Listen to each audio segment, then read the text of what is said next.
Zimbabwe, which has implicated some of the nation's most powerful people, including the First Lady. Alexander James reports.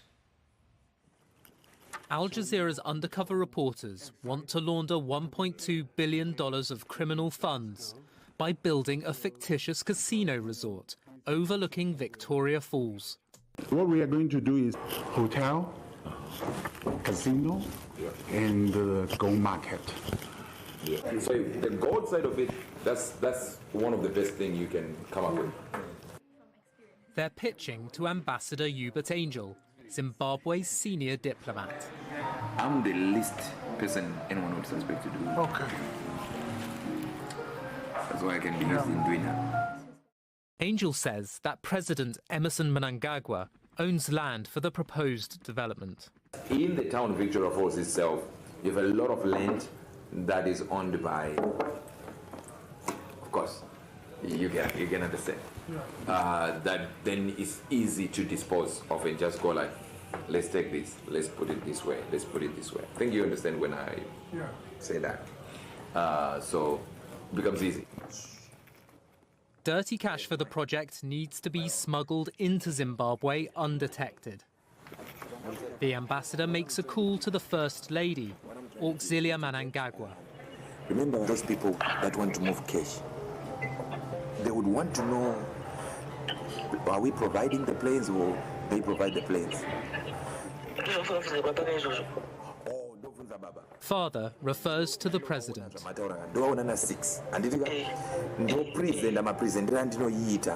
So I'll present it to him, then he will discuss which planes he uses, his or their own.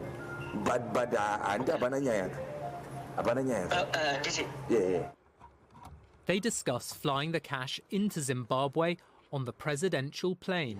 But sometimes he'll be busy, but we spoke about it. So I'm just going to present it today, then... Okay, I'll do that. I'll do that. But it's achievable. Yeah, okay. Okay, ma'am. Okay, ma'am. Thank you so much.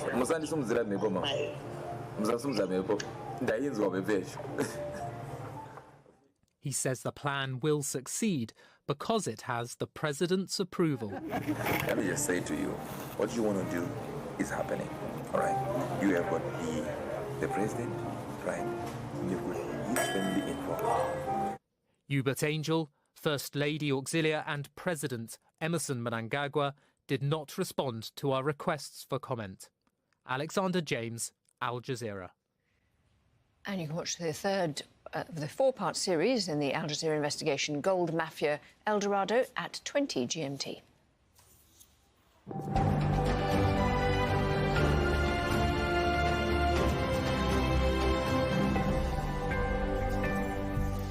The military in Sudan has sent reinforcements to the northern city of Meroe involving gold smuggling in southern Africa.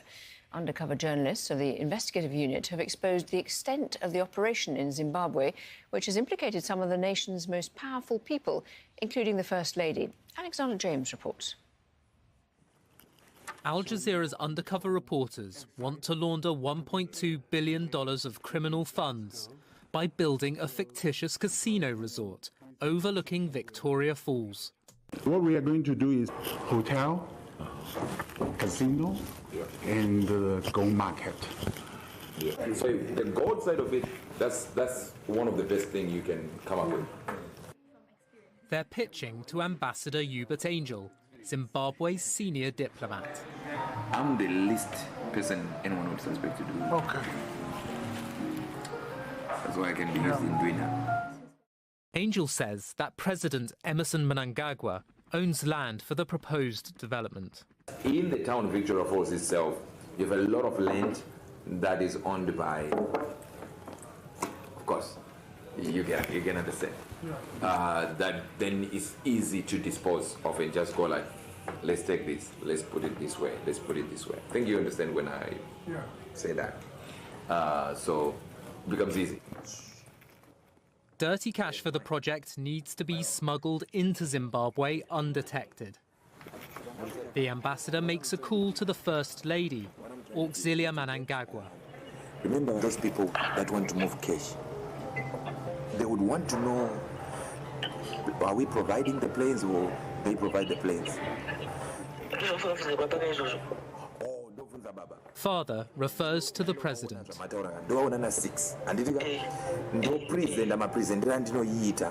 So I will present it to him, then he will discuss which planes he uses, his or their own. But yeah. They discuss flying the cash into Zimbabwe on the presidential plane. Mom, takataura, but very busy. Sometimes he will be busy. But we spoke about it. So I'm just gonna present it today. Then okay, I'll do that. I'll do that. But it's not is achievable. Yeah. Okay, mom. Okay, mom. Thank you so much.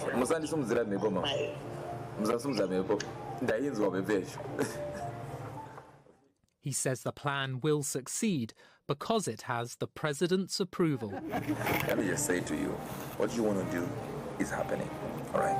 You have got the president, right? You've got his family involved.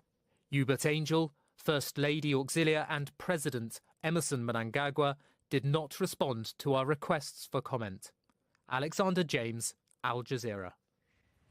And you can watch the third of the four-part series in the Al Jazeera investigation, Gold Mafia El Dorado, at 20 GMT. Because we're going to quickly repeat this. This is a broadcast. This is. The military in Sudan has sent reinforcements to the northern city of Misuse involving gold smuggling in southern Africa. Undercover journalists of the investigative unit have exposed the extent of the operation in Zimbabwe, which has implicated some of the nation's most powerful people, including the First Lady.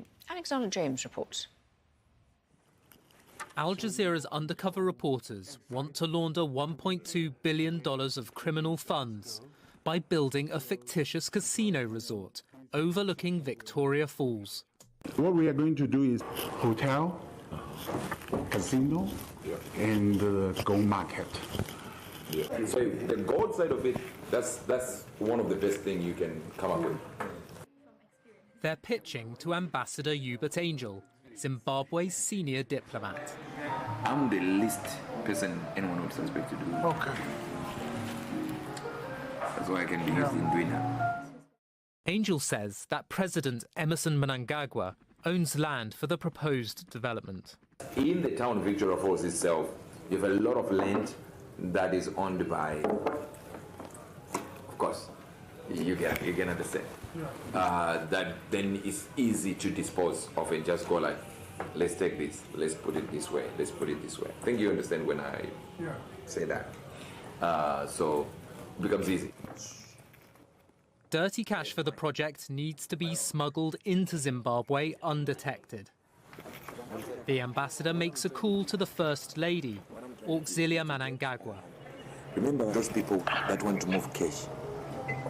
They would want to know, are we providing the planes or they provide the planes? Father refers to the president.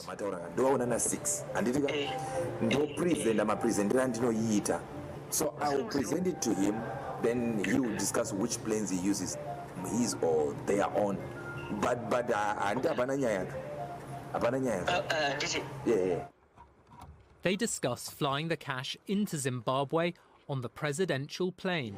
Mom, takataura, but very busy. Sometimes he will be busy. But we spoke about it. So I'm just going to present it today, then okay, I'll do that. I'll do that. But it's not is achievable. Yeah. Okay, mom. Okay, mom. Thank you so much.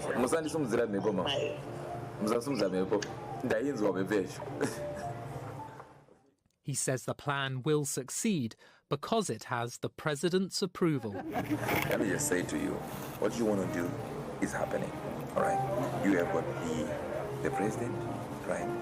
You've got his family involved. Uebert Angel, First Lady Auxillia and President Emerson Mnangagwa did not respond to our requests for comment.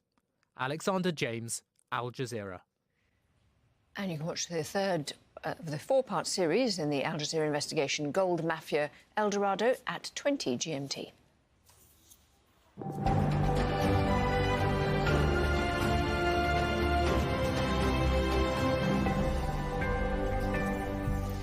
The military in Sudan has sent reinforcements to the northern city of Misuse involving gold smuggling in southern Africa. Undercover journalists of the investigative unit have exposed the extent of the operation in Zimbabwe, which has implicated some of the nation's most powerful people, including the First Lady. Alexander James reports. Al Jazeera's undercover reporters want to launder $1.2 billion of criminal funds by building a fictitious casino resort overlooking Victoria Falls. What we are going to do is hotel, casino, and the gold market. Yeah. So the gold side of it, that's one of the best things you can come up with. They're pitching to Ambassador Uebert Angel, Zimbabwe's senior diplomat. I'm the least person anyone would suspect to do. Okay. That's why I can be used in doing that. Angel says that President Emerson Mnangagwa owns land for the proposed development.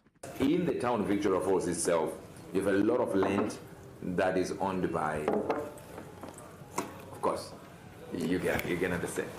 That then is easy to dispose of and just go like, let's take this, let's put it this way, let's put it this way. I think you understand when I say that.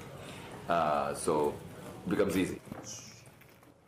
Dirty cash for the project needs to be smuggled into Zimbabwe undetected. The ambassador makes a call to the First Lady, Auxillia Mnangagwa. Remember those people that want to move cash? They would want to know, are we providing the planes or they provide the planes? Father refers to the president.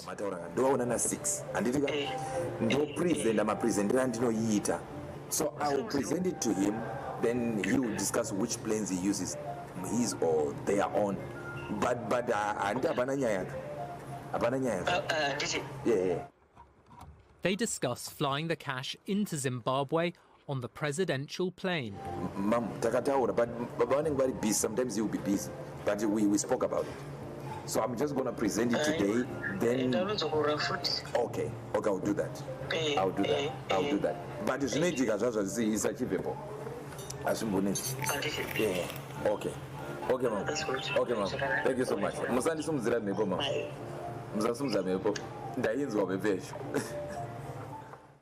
He says the plan will succeed because it has the president's approval. Let me just say to you, what you want to do is happening. All right, you have got the president, right?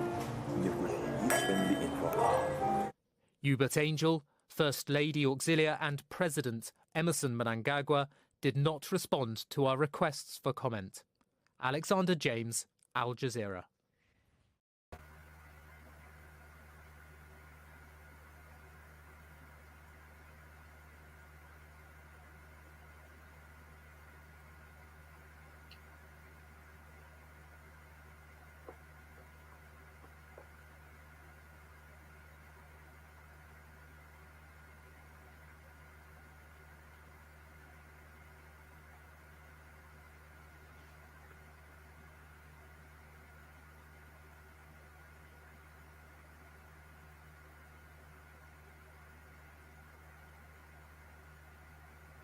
Hello, can you hear me? Yes, yes. Now I can hear you. Thank you. I'm just trying to change one or two things. Okay. Um,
Right. Okay. Wilbert, did you hear me? Yes, I can hear you, but Okay, thank you. Thank you very much. There is an echo. Okay, so I'm being asked by some people here that I need to repeat this. Okay, we're just going to quickly repeat it and then we'll go straight into our discussion. Good evening, folks. Thank you. Involving gold smuggling in southern Africa.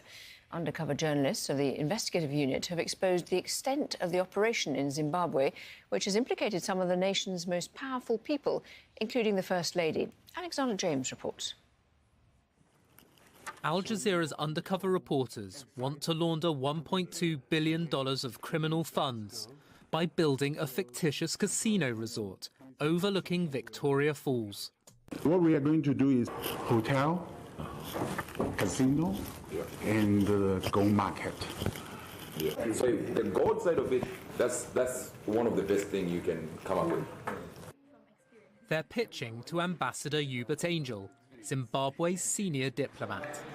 I'm the least person anyone would suspect to do. Okay.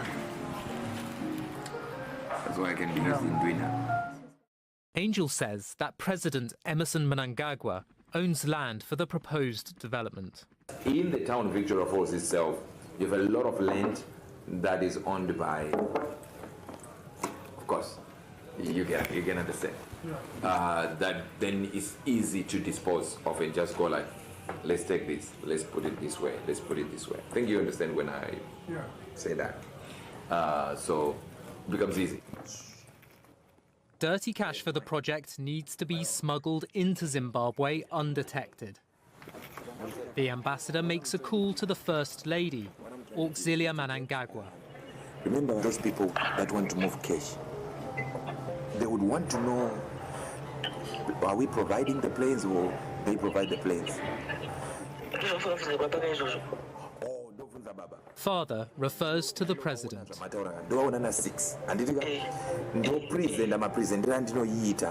So I will present it to him, then he will discuss which planes he uses, his or their own.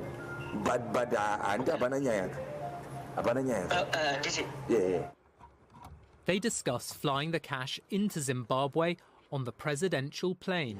But sometimes he will be busy, but we spoke about it. So I'm just going to present it today, then... Okay, I'll do that. I'll do that. But it's achievable. Yeah, okay. Okay, ma'am. Okay, ma'am. Thank you so much.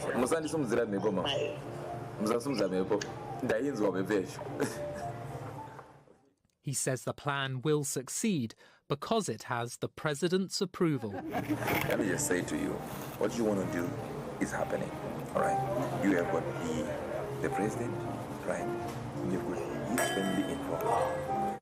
Uebert Angel, First Lady Auxilia and President Emerson Mnangagwa did not respond to our requests for comment. Alexander James, Al Jazeera. And you can watch the third of the 4 parts. Right. Folks can hear me. Wilbert, can you hear me? yes, I can hear you, but Okay, thank you. Well, Wilbert, we're watching the snippet here. I would like to greet our guests here.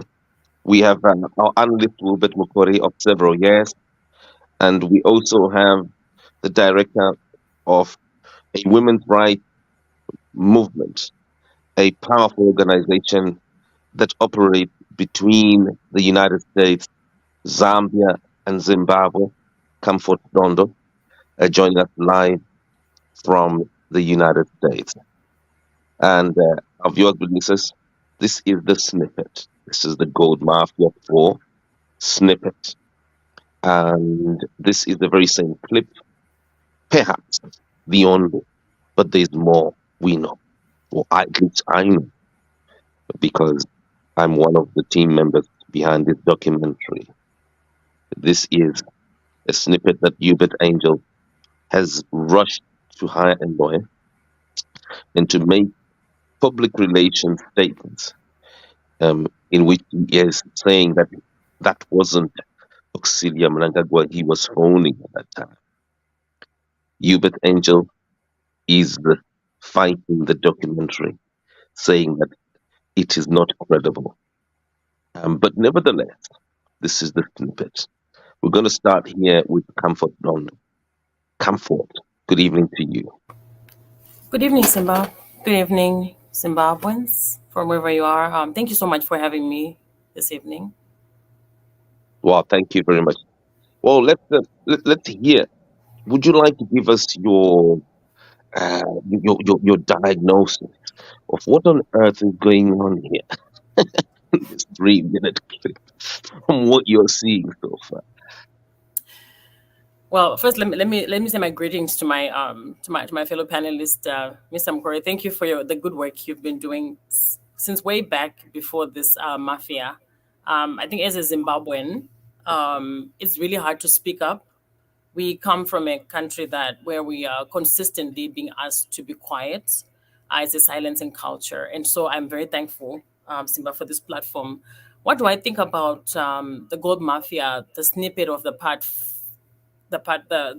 4. I'm overwhelmed with emotion. I'm overwhelmed with emotion because I am aware of how things are on the ground. I'm overwhelmed with emotion because the discrepancies between the amount of monies looted out of our country is one that makes us one of the wealthiest nations in the world because of our minerals. And yet the lives of the Zimbabweans do not reflect that. I'm overwhelmed because a lot of brain drain has happened in Zimbabwe.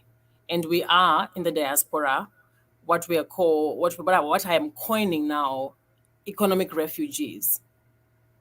The mass migration of the Zimbabwean child from Zimbabwe for the search of greener pastures, it itself has also been detrimental to our country, to our moral fabric, and even to our health.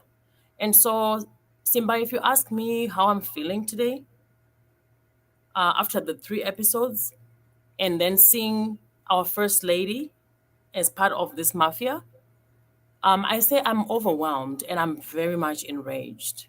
Those are the emotions I'm feeling today. Wow, thank you very much.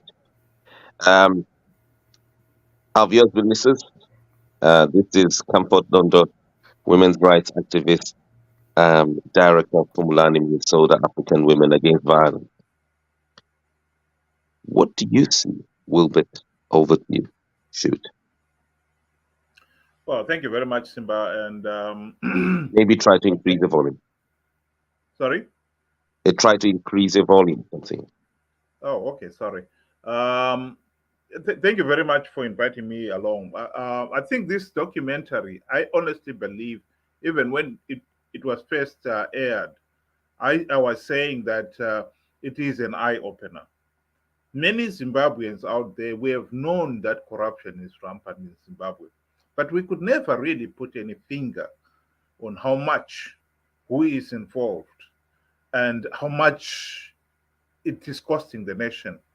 This documentary has only exposed, we must remember, the gold smuggling and the related money laundering that goes with it. But that is only part of it. There's been also the looting of the diamonds. And we know there's been increased activity in the looting of lithium and platinum and other resources. And it has also spread into other areas like the procurement of petrol, drugs, where we've got now cartels all over the place. And they are robbing the nation blind. So this documentary, I think it is really important. And I think initially the government thought they could dismiss it, but they've since learned that it's not going to be to go away that easily. And that is what we are seeing now. The pressure has been increasing on the regime, and most ordinary people really want to see meaningful political change as a result of this documentary, because they realize the nation is doomed. The country's wealth is in the hands of the few, and they are selling it for a song. just as long as they stay in power. Because that is the only reason why they are selling the nation's wealth so cheaply. As long as they stay in power, they don't mind. The proceeds of the looting, they put it in their own pockets and then they abuse it for their own political ends at the expense of the nation. This cannot be allowed to carry on. No nation can possibly afford this level of waste. And I hope that Zimbabweans will really sit up and listen and do something and stand up and say, no, we have got to end this system because this cannot carry on.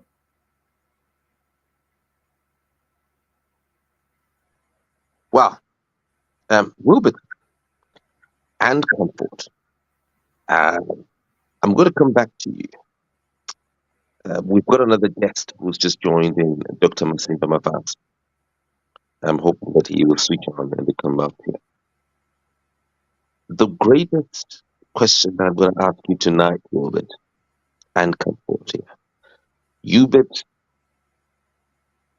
says that he did not call Auxillia. He called decoy. He says he didn't call either Auxilia or Henrietta Wilshire. Are you aware of this? In your view, will this affect how people receive Gold Mafia 4 tomorrow when it is eventually offloaded? He said that voice that you were listening to in that telephone call was not Auxilia. It was a piece of software. It was an artificial voice. So let's just hear from Dr. Masimba Mavaza. Dr. Masimba Mavaza, what's your diagnosis of this highly anticipated 3-minute slab, I would call it? It is a snippet. It's an excerpt of Gold Mafia 4, which is going to be offloaded tomorrow. Please come up. I think, Simba, good evening. Good evening, Uebert. Thank you very much, man. I think what we must look at now is to wait and hear the full strength of Part 4. But so far, I can assure you or tell you that what this Gold Mafia documentary has shown, it has simply pointed out some criminals surrounding our nation, in our nation, and around the president. But they did not. It does not show that those in power are the ones who are corrupt. Again, you must bear in mind that when Uebert Angel was interviewed, he believed he was talking to investors. So he could speak big in order to convince the investors. It was not him speaking the truth. There were two sides, all who are dishonest with each other, were lying to each other. Uebert was lying to the undercover journalist. The undercover journalist was lying to Uebert. The unfortunate thing is the undercover journalists have got the upper hand because he's the one publishing it and putting the narrative he wants to be there, while Uebert cannot put his narrative. And whatever he says now, it looks like he's being defensive. Either way, we do not promote, neither do we support thieves. When people steal from our economy, from our country, from our resources, those are national resources. If they do that stealing, and if they do that to line up their pockets and their stomachs, that is wrong. That can never be appreciated. So what we look at here is the documentary failed to seriously expose what has been happening or what is happening in the gold world of Zimbabwe.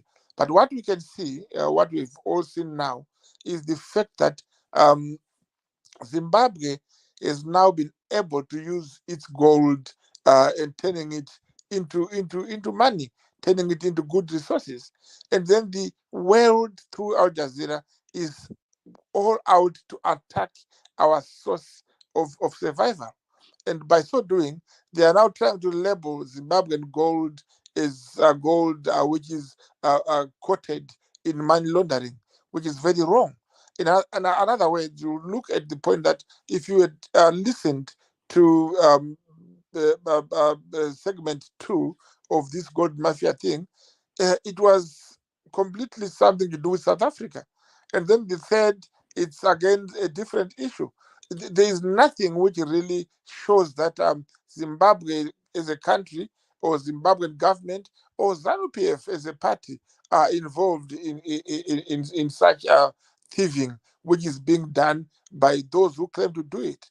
Again, there is no way in the whole documentary, Simba, there is nowhere in the whole documentary, Uebert, which shows that Uebert Angel succeeded in going out with gold or receiving money or laundering the money. He only talked about it. We know Angel is a man with a big mouth and he says it as much as he wants. He can talk whatever he says, but he has never executed what he says. So in other words, what he said in the documentary does not reflect the reality of what is on the ground. Then we'll talk about the other two criminals. We cannot call them criminals at the moment unless they are criminally convicted. But they have come up with their own things, what they do. The other one, that other guy had actually gone to Dubai to show where he stores his gold, which comes from Zimbabwe. If you have noticed, he opened a cabinet which was empty. None of them had shown gold and said, this is the gold I've taken from Zimbabwe. None of them had opened a briefcase and say, this briefcase is full of money. He simply said, I can take a bag of $1 billion out there. Again, you can see that Uebert Angel was simply talking things which are not possible. At first, he said he signs treaties on behalf of the president. We all know, as Uebert knows, and anybody who has done international law, and any human being knows that a treaty is signed by a group of nations. It is not bilateral. It is not signed by representatives. The presidents of those countries have to sign a treaty. And if you look at it, Zimbabwe had not signed a treaty since 1980. And therefore, for Uebert to say he signs treaties, it was the first flag to show that the guy does not know what he's saying. And he's a guy who is boastful, lying, and doing whatever was doing just to give himself a lot of confidence in what he was going into. And he was just trying to profile himself by lies. Unfortunately, the people now are being sold those lies as the truth because they always were looking for a mistake from the Zimbabwean government. They are now looking at that as a reality. They know very well that that never happened, but still they want to believe it has happened. They are going to ignite the anger of the people by telling them that their money is being abused, their gold is being abused. In Zimbabwe, everybody with a permit is allowed to buy gold and is allowed to sell his gold, and he is allowed to sell his gold to Reserve Bank. If this documentary was saying Reserve Bank is the one sending the gold outside Zimbabwe. Can I suggest that we discuss one issue and deal with it? Otherwise, we're discussing the whole or maybe let him, let him land. Let me finish. And I'm really disgusted by your interjections, Wilbert, because you were talking for more than an hour. We were listening. I never interjected. You were limited in what you were saying because that's what your mind is limited. But it does not mean I have to limit my mind to the level of yours. But let me continue. In conclusion, I was simply saying the Reserve Bank is not been singled out to say it is smuggling gold out of Zimbabwe. In any fact, in any sense, there is no way the government of Zimbabwe can smuggle gold out of Zimbabwe. They can take it out. They've got the authority to do so. If the word smuggling comes in, it means whoever is doing it is not doing it for the government. Is a criminal, and therefore investigations should be done, and we make sure that these criminals are arrested. So I'll say in short, while you are waiting for episode 4, which might come up tomorrow, we are saying there is nothing conclusive at the moment which points out at the Zimbabwean government. And why I'm saying so is because Uebert, when you were speaking, you said as long as ZANU-PF remains in power, our people will suffer and lose, which is what I'm replying to, that ZANU-PF cannot smuggle gold out of Zimbabwe. If they want to take gold out, they will simply take out. It's not smuggling, but they don't do that. We are talking about smugglers, and smugglers cannot be government officials, because government officials, if they're doing it on behalf of the government, Zimbabwe has a right to take their gold where they want to take it to. If you want to sell our gold to Dubai, or if you want to sell our gold to China, it is our decision. We cannot be afraid to take our gold out. So what I can tell you in conclusion, Uebert, this documentary is sensationalized by those who want to see Zimbabwe fail. But unfortunately, we will not fail simply because somebody wants us to fail. So in short, yes, we are waiting for tomorrow to listen to what this documentary is going to say in its conclusion. But the reality is you'll be disappointed. There's nothing much except just allegations and igniting anger amongst the people of Zimbabwe. I would urge Zimbabweans to say, do not be fooled. There is nothing, there is no truth in what is coming out from this Al Jazeera documentary. Well, thank you very much, Dr. Masiba Mafasa. These are his views, and now we're going to switch to our guest right from the beginning. Um, over to you, Uebert and Comfort.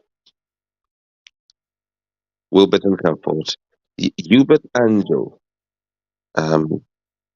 Uebert, you need to unmute, right? Yeah. So I was saying, Uebert Angel. Uebert Angel says he wasn't talking to Auxillia. Did you notice that? He's already published a statement to that effect.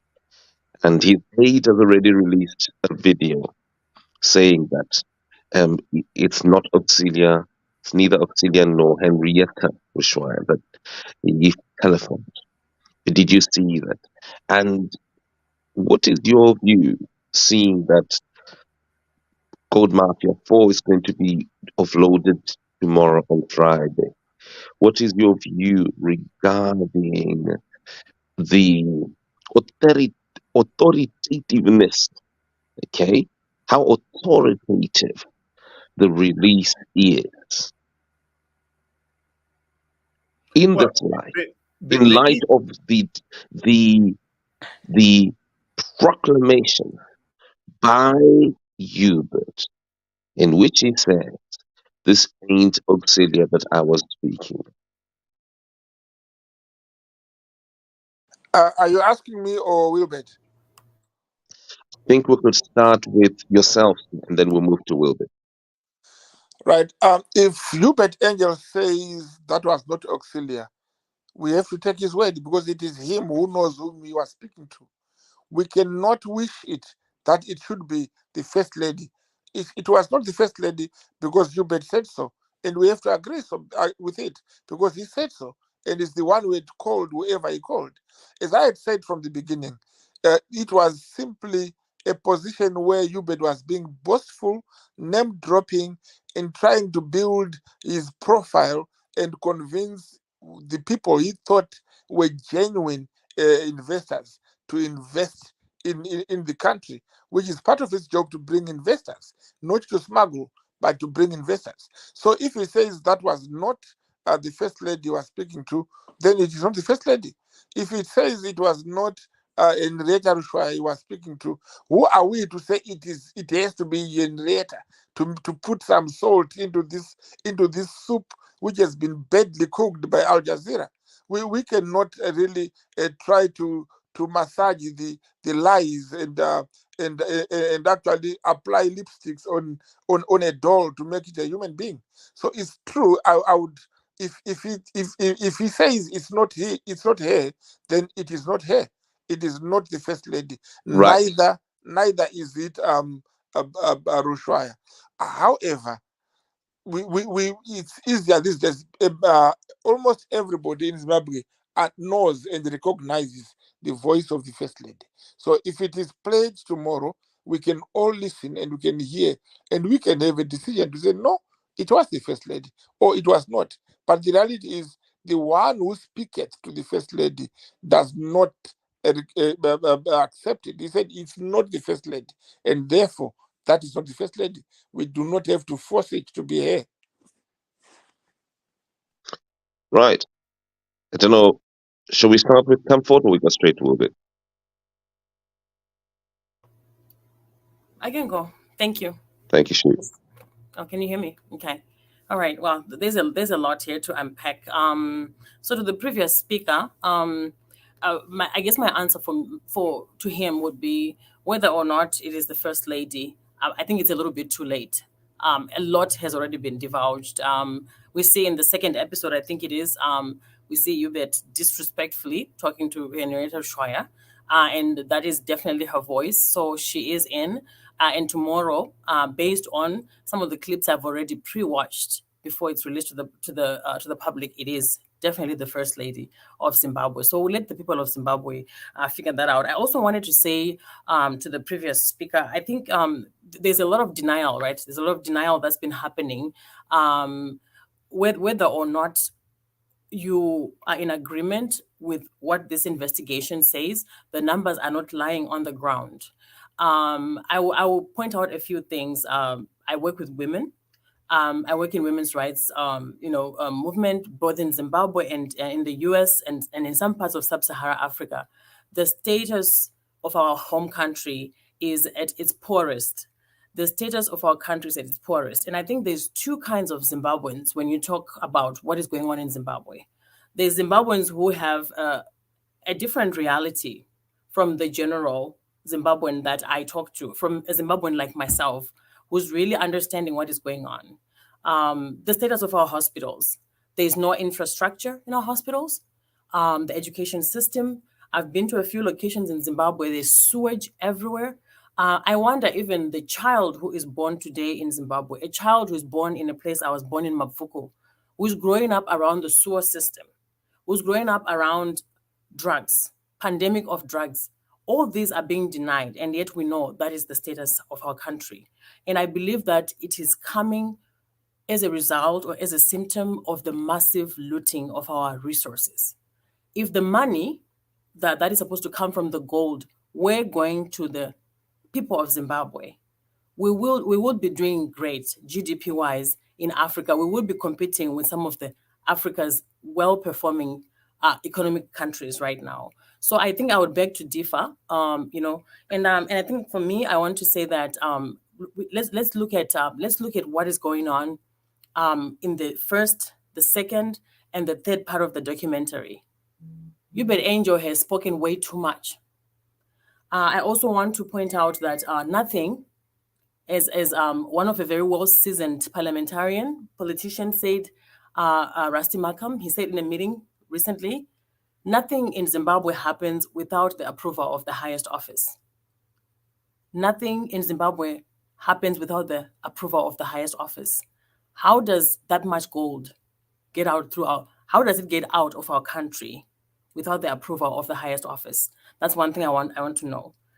We know that Henrietta Schreier was arrested once with a very small amount of gold. But how then do we have kilos and kilos and hundreds of kilos leaving our country without the approval of the highest office? And then I also want to leave the previous speaker with this question. Why haven't any of our ministers, why haven't any of the ZANU-PF ministers put out a press statement regarding this documentary? What is in that silence? Is it just the denialism of this might be hot air, or is it just not caring? The whole world, I want to say, the whole world is responding to this documentary. The whole sub-Saharan Africa is responding to this documentary, but the Zimbabwean government. So I am curious. And in ending, I want to say, the last time I was in Zimbabwe, my children were wondering, why do we not have electricity often? Why is there no running water, tap running water in grandmother's house? They were wondering, why is it that there's a high rate of young people drunk, mostly in the locations? All these numbers and all these instances do not lie about what is going on in Zimbabwe. So that's my submission, Simba. And thank you so much. Well, thank you. Uebert. Well, Simba, I think what we need to there's no. do here. So, can you hear? Can you hear me? Yes. Yeah. What I was saying Dr. Mafat, what I was saying here. Let's take Uebert for his word. If what he said is what he did, then that is what he did, because you didn't see Auxilia's face there. So why are you rushing? His question is, why are you rushing to say it's Auxilia when the person who made the phone call is telling you it wasn't Auxiliia? Well, I think what we need to look at is the circumstances. Who is he? Who is this guy, Uebert Angel? He was appointed ambassador at large by the president himself. He has been associated with the president himself. Uebert Angel, according to Forbes magazine, has got a fortune of 60 million US dollars. So he has been doing business, this guy. So when he says, I've been doing this, and you hear of his 60 million US dollars fortune, who am I to dispute it? I've seen photographs of him and some of his fortune, and therefore then how can I say that he still is lying now? When is he lying? When is he telling the truth? Of course, he knew that this business was dirty business. He admits it himself. So in this particular case, trying to distance people like the president and the first lady and Henrietta Rushwaya and so forth would be the natural thing for him to want to do. But we are not going to dwell on whether or not that voice is the first lady or not. The fact of the matter is, we have got no reason to disbelieve that he has done business on behalf of the people of Zimbabwe as ambassador at large. That is why he was given that position. So in this particular case, I think the people of Zimbabwe can make their own minds, but they're not going to be distracted by somebody saying, oh, that was somebody else imitating somebody else's voice. I was calling a decoy and pretending that it was the first lady. I don't think that is really the big issue here, Simba.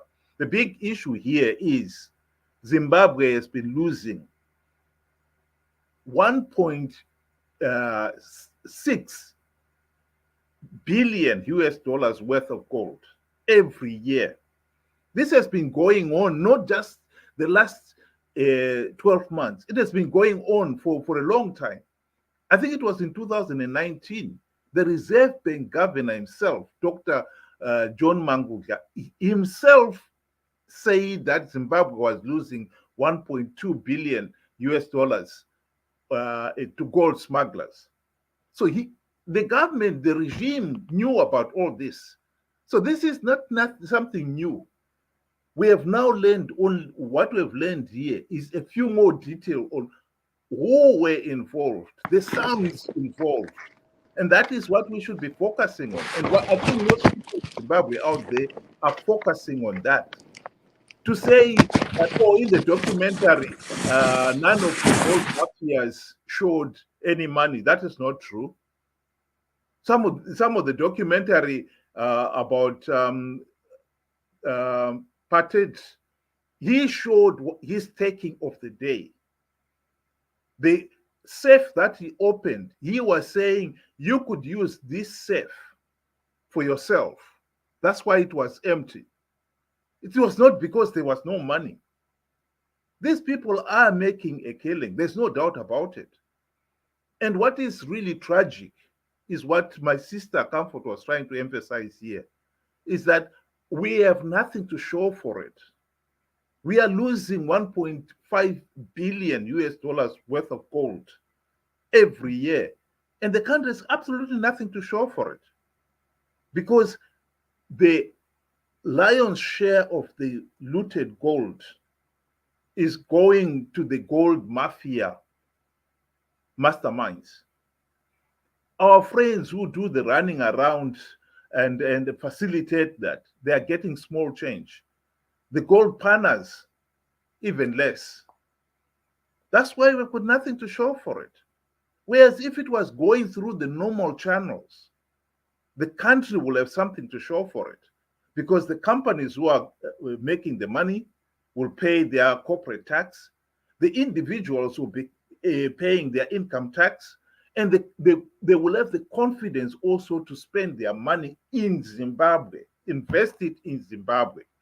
Most of these big shots, this gold mafia, they're not investing that money in Zimbabwe. Some of them, since the document has come out, have already left the country with no intentions of coming back. A few days ago, there was an article about how South Africa was trying to get the Gupta boys to be sent back from Dubai, and the United Arab Emirates said no, they are not going to be sent back. So we can expect the same thing. Some of those guys now, they are in Dubai. And if we try to say, well, we want them back to Zimbabwe to explain some of this money laundering, we'll never be able to get them to leave Dubai. And Dubai is quite happy because Dubai has prospered. Anyone who has been to Dubai will tell you Dubai is incredibly rich. It's got beautiful offices. And the country is doing well. It's now the center of the gold trade. And yet Dubai does not even have an ounce of gold. And yet the amount of gold that has been stamped Dubai is unbelievable. That is what we are dealing with here, Simba. Uebert, I'm going to ask you to land. Right. So Uebert, are you saying that you believe that nothing will come out from this exposure? You seem to be saying that, look, the fact that these people have stored money, or as it appears in Dubai, you seem to be saying all this is just excitement. Is that the case? Let's hear from Dr. Mavasa. Dr. Mavasa, don't you see that there is an exposure here which is historic, which really embarrasses and brings out what must be fixed, what will have to be fixed?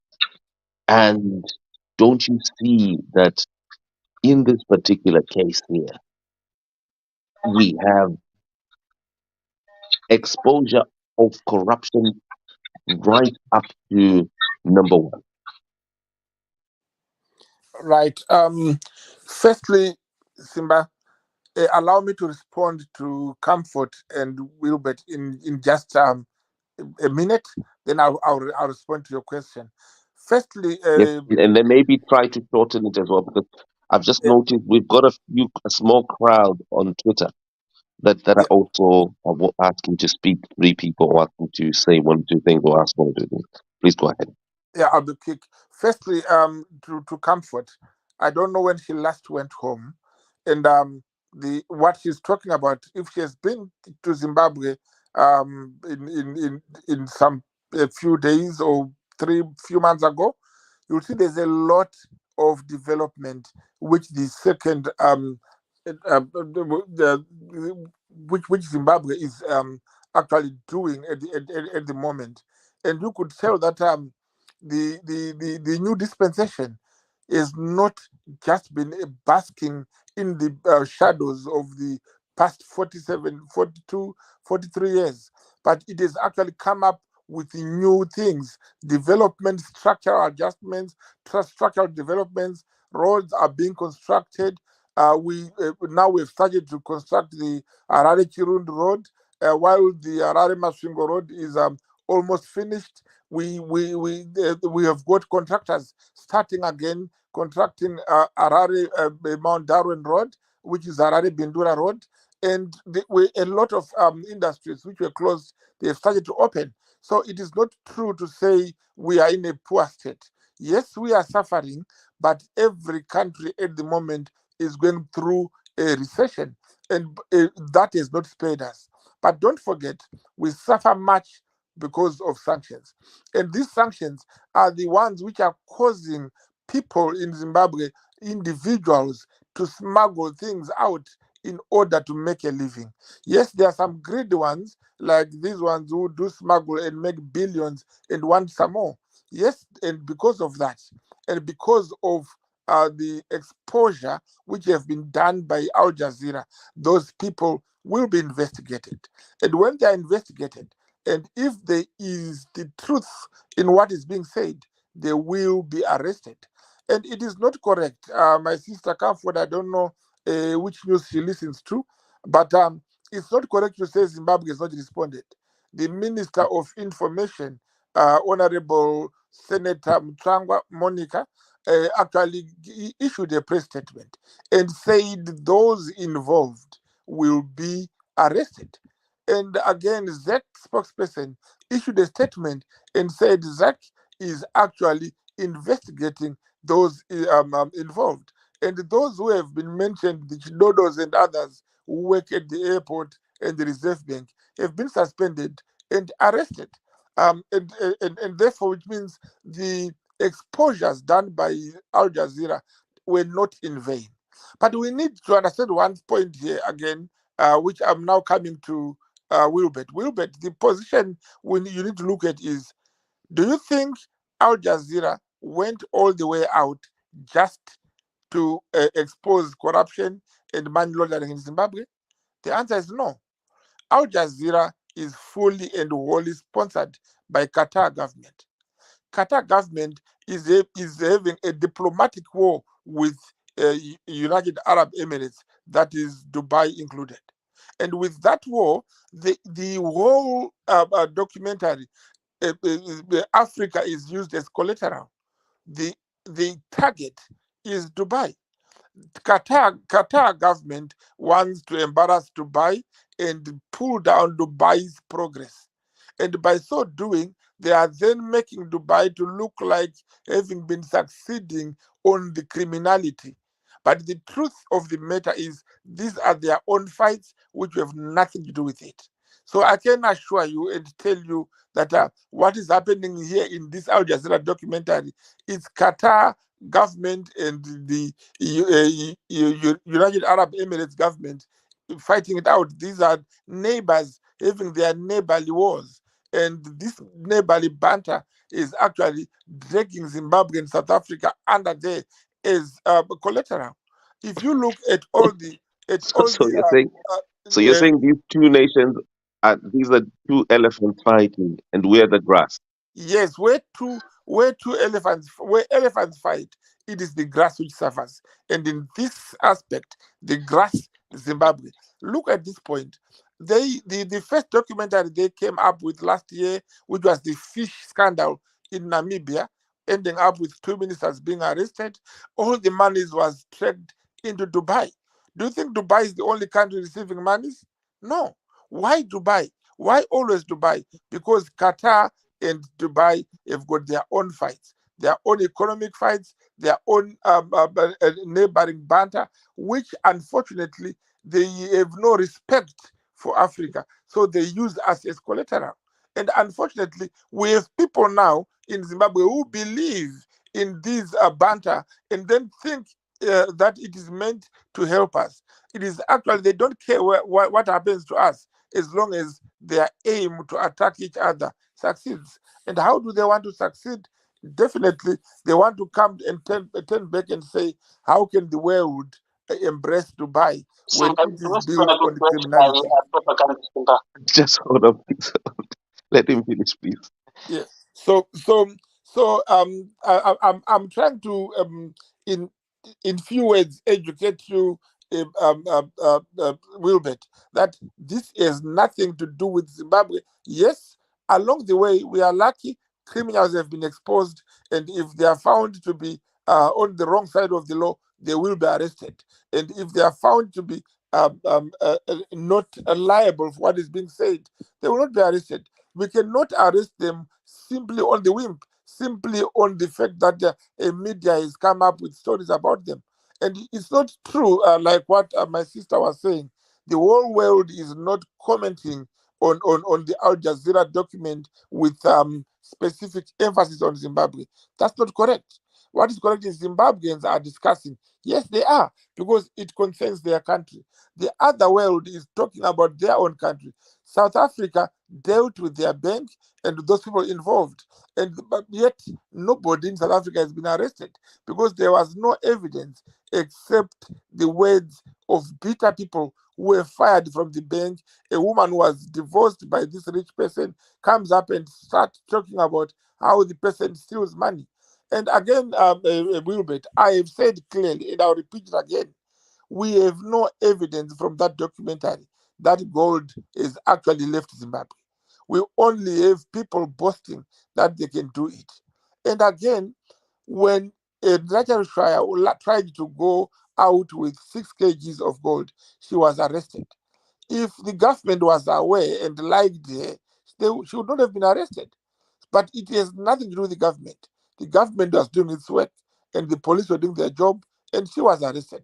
Regardless that she tried to drop names, calling it this one and that one, she was arrested because we do not tolerate crime. So criminal activities are punishable in Zimbabwe. We do not want to lie and say the government of Zimbabwe protects these criminals. None of them is going to be protected. You will see the chain of causation has been triggered. It will be falling and piece by piece I'm going to ask you to land, Dr. Mavas. Until Uebert Angel, if is found guilty, you will be arrested. Right. So Thank you very much. to answer you, Simba, yes, Al Jazeera's documentary is exposed criminals, and it does not die there. It will definitely. It has already started. Investigations have started, and at the end of the day, the country will be told what we have done with our investigations. Who has been arrested? It will be public. Well, here we go. Dr. Mavasa, there's a certain term here that I thought that could be maybe depicted by the metaphor of 2 elephants fighting. You say that these are 2 elephants fighting, and Zimbabwe and Namibia are the grass. Doha and Dubai fighting, as you say. Yes. Right. Okay. Let's go to our panel on Twitter Space, and let's just hear what they think. How are we going to do this? How are we going to do this? Right. We're going to start with Finance. Finance, would you like to give us your response? Your 2-minute response here. Dr. Mavaza protests that, yes, there is corruption, but he says, look, this is just 2 elephants fighting, and we're the grass. What do you say? Tumba, thanks for the space. I hope you allow me 3 minutes if you don't mind. Is that all right? I'm getting a bit of feedback. Your mic is on, I suppose. Yeah, just hold on. Just hold on. I'm going to try and fix it. Folks, can you please mute, all of you? Let's see, Dr. Mavaza. Yeah, just prompt me when my 2 minutes is up. Thanks. Okay, go ahead. Okay. Simba, I was listening to a very, I'm sorry, I'm not going to be disrespectful, but I think the very dishonest man, the doctor that was speaking just now. Some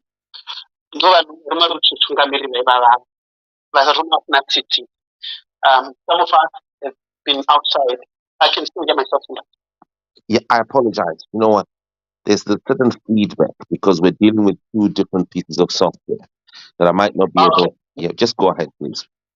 Okay. We're going to have to So put up with a little bit of that nonsense. Very dishonest men, dishonest people, men and women around the world who are benefiting from the system. And it's a shame I have to call it out as it is. You don't feel ashamed, punished for the past 43 years. He's correct. Some of the stuff is inconclusive, particularly the name dropping that's being done by Uebert Angel. In a court of law, he who alleges has to prove, which means if Angel or Major One cannot prove, my accomplice that I would name drop, this case dies a natural death. My fear, my worst fear, is the lack of action from the Zimbabwe government. They have had statements from Mangudra on sanctions, Nick Mangwana coming out with a facade of a statement to say we are aware of the leakages. And then Joe Charamba cementing that as well in trying to gag every other citizen that wants to talk about the Auxillia saga. So the Zimbabwean problem at the moment, what has happened, because the government was given the right to respond, they have managed to consolidate. They know it's a massive structural problem, which cascades from the RBZ, Fidelity, and the government itself, that are necessitating the leakages and rampant corruption. So where we are at Simba right now, this will die of natural death. You can hear from the presentation of my learned doctor. What they're trying to do now, that's why Nani Changwa came a few days ago, giving the government position that we are dealing with the culprits, as they normally do. It's a shame. So what we will end up, what my whole feeling about this is just a mischievous government that has failed to govern us for the past 43 years. And our city. So in closing, I urge all these Zimbabwean people, if we are coerced to go into an election with all the anomalies from the delegation report, from not being allowed to campaign, he would deny it. The doctor is here, he would deny it that, the opposition is allowed to campaign, they're not being allowed to campaign. He knows it's the fact. So if we are coerced to go into an election, please let's vote wisely. Let's remove these wrong elements out for good. I'll learn this, but thank you so much. Okay, thank you very much. Thank you very much, panelists. Let's get next. Who's next here? Sir Alan, before Zitopam Roy. Sir Alan, shoot. Yes, thank you for the opportunity to speak. Right. My first point is this. I agree with the last speaker. When he was mentioning the story about the other doctor who was talking about some stuff which we both know, or some of us know, which is very, very incorrect. That I agree with that. The problem, my point of view, is the problem that we are Zimbabweans is mismanagement of funds, the corruption, check. And we all know who are the people who are responsible for that. But we've experienced this for years.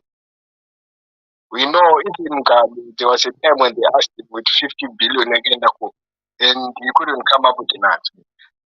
Here, mismanagement of funds, corruption, embezzlement of funds, but it's it's not something that we can solve by speaking and voting. We tried that so many times.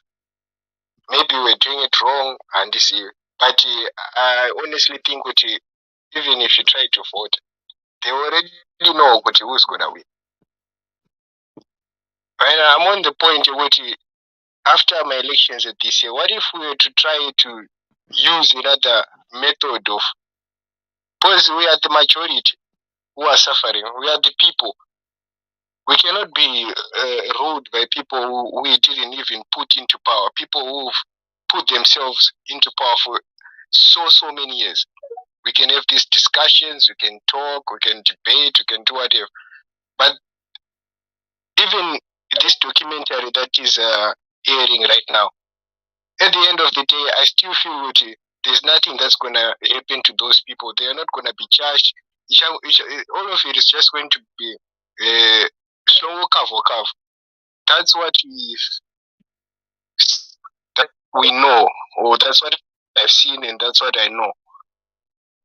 And I'm thinking that maybe we should be having discussions on another way forward. All right, those who are tired of this government, or those who are tired of this being Marielu Shimiwa or issues like that, what do we do now? Remember, so our issue is not Atinamari. We have money in our country.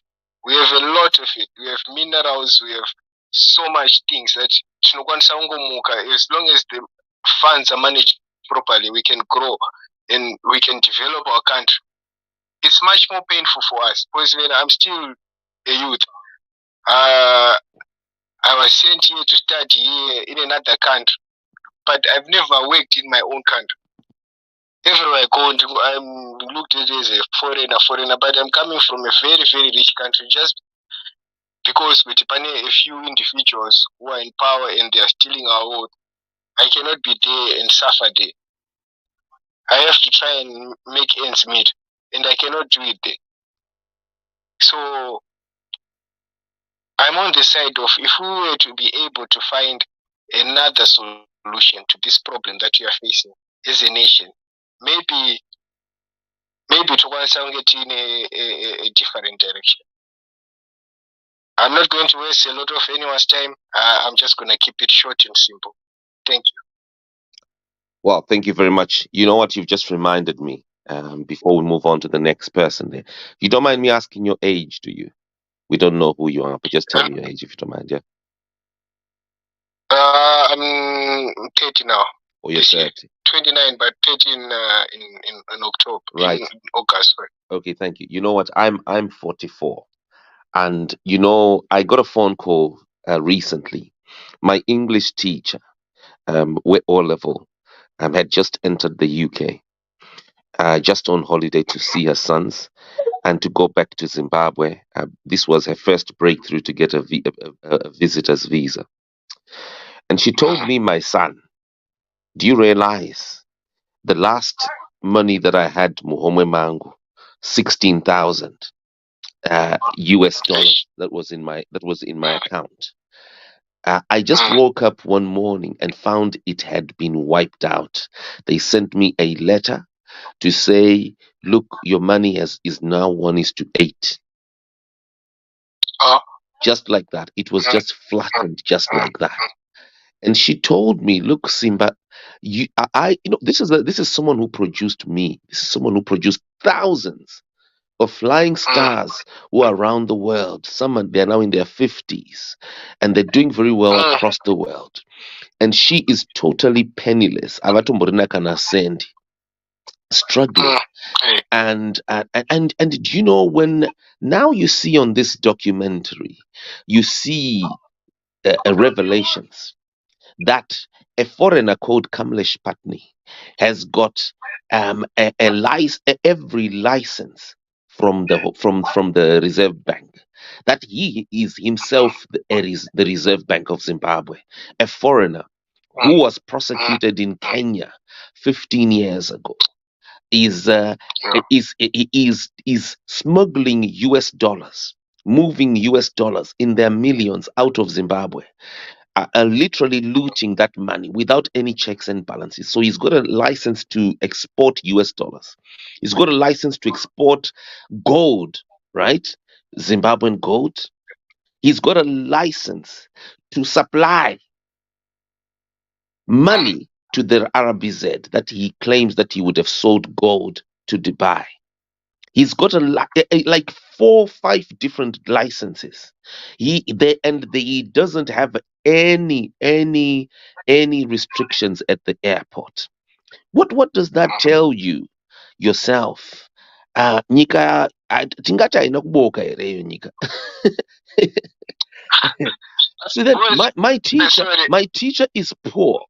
My teacher doesn't even have $100 in her account, having worked in education for more than 50 years and produced people like myself.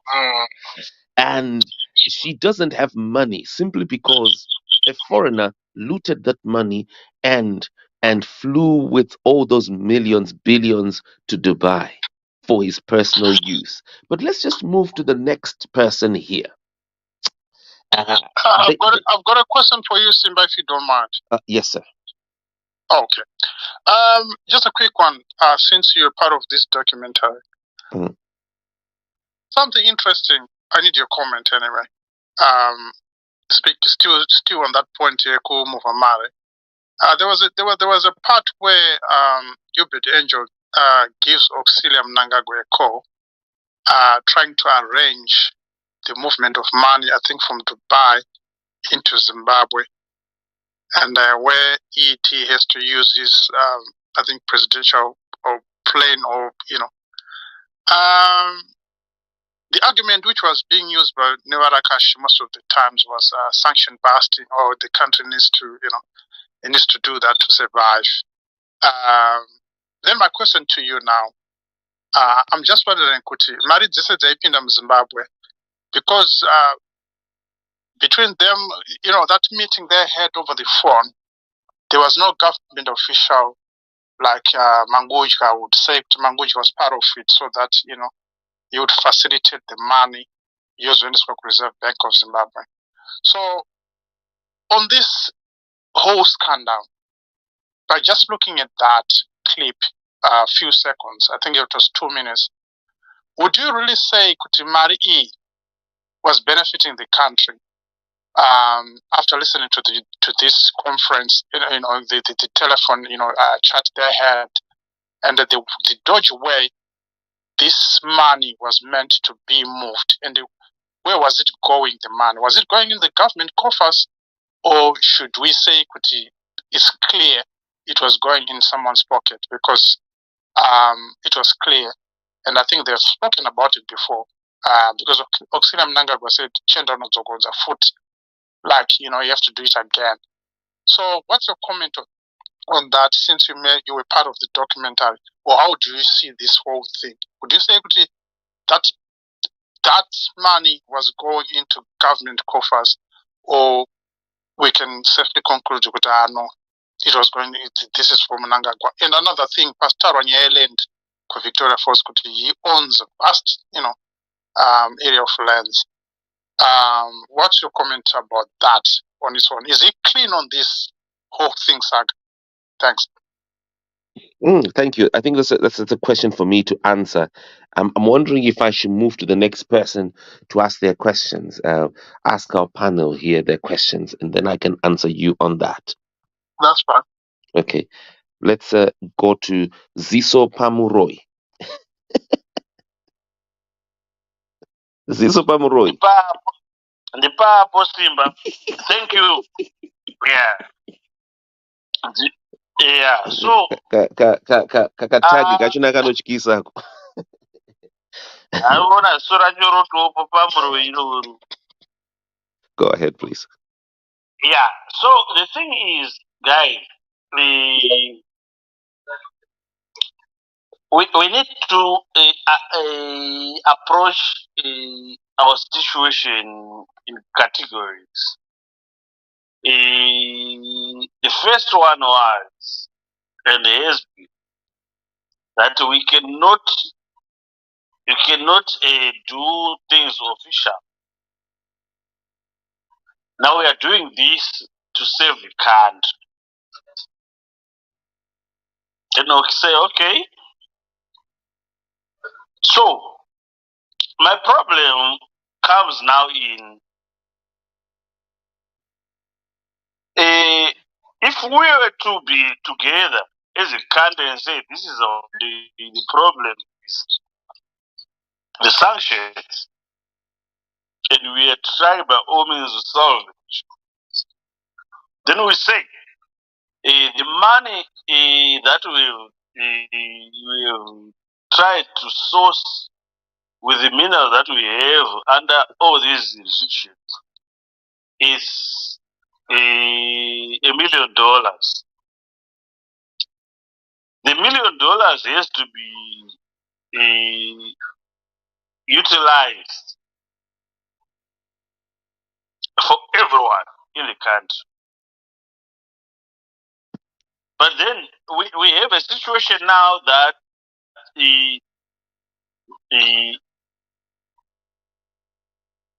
somebody is going to come and say the sanction, they can only affect the poor, not the rich. But who are the rich? Are they the political elite? So when the political elite live in flamboyance, luxuries that you cannot imagine that in Zimbabwe people live like that. Out of the same million that everybody else is getting because of the sanctions. So the point that we need to be making is people is we accept the situation that we are in. And the money that we have is this $1 million. And that $1 million, how can we utilize it for everyone to live? But then we have hello? Yes, please go ahead. Yeah. So now we have a few people out of this million. They want to take 750,000. And everybody else have to scavenge for the 250 or 350, 250,000. Then they come to you and say that we just need to accept that situation, that we are under sanctions. But it doesn't reflect on them. It only reflects on the masses. So if we talk about the amount of gold worth that is leaving the country every month, which is supposed to benefit the country, then they are going to tell you that it's not your gold. I'm going to ask you to try and land so that we can have other people here. Yeah. Could you take the next 15 it's seconds? Not your gold. It's not your gold.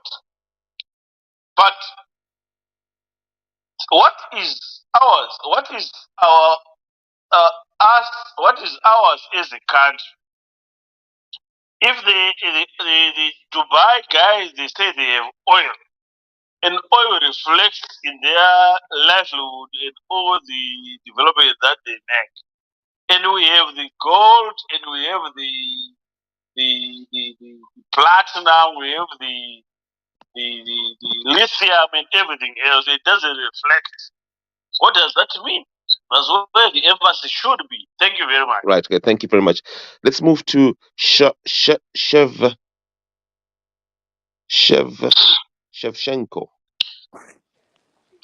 Thank you very much, Simba, and thank you everybody for the contributions.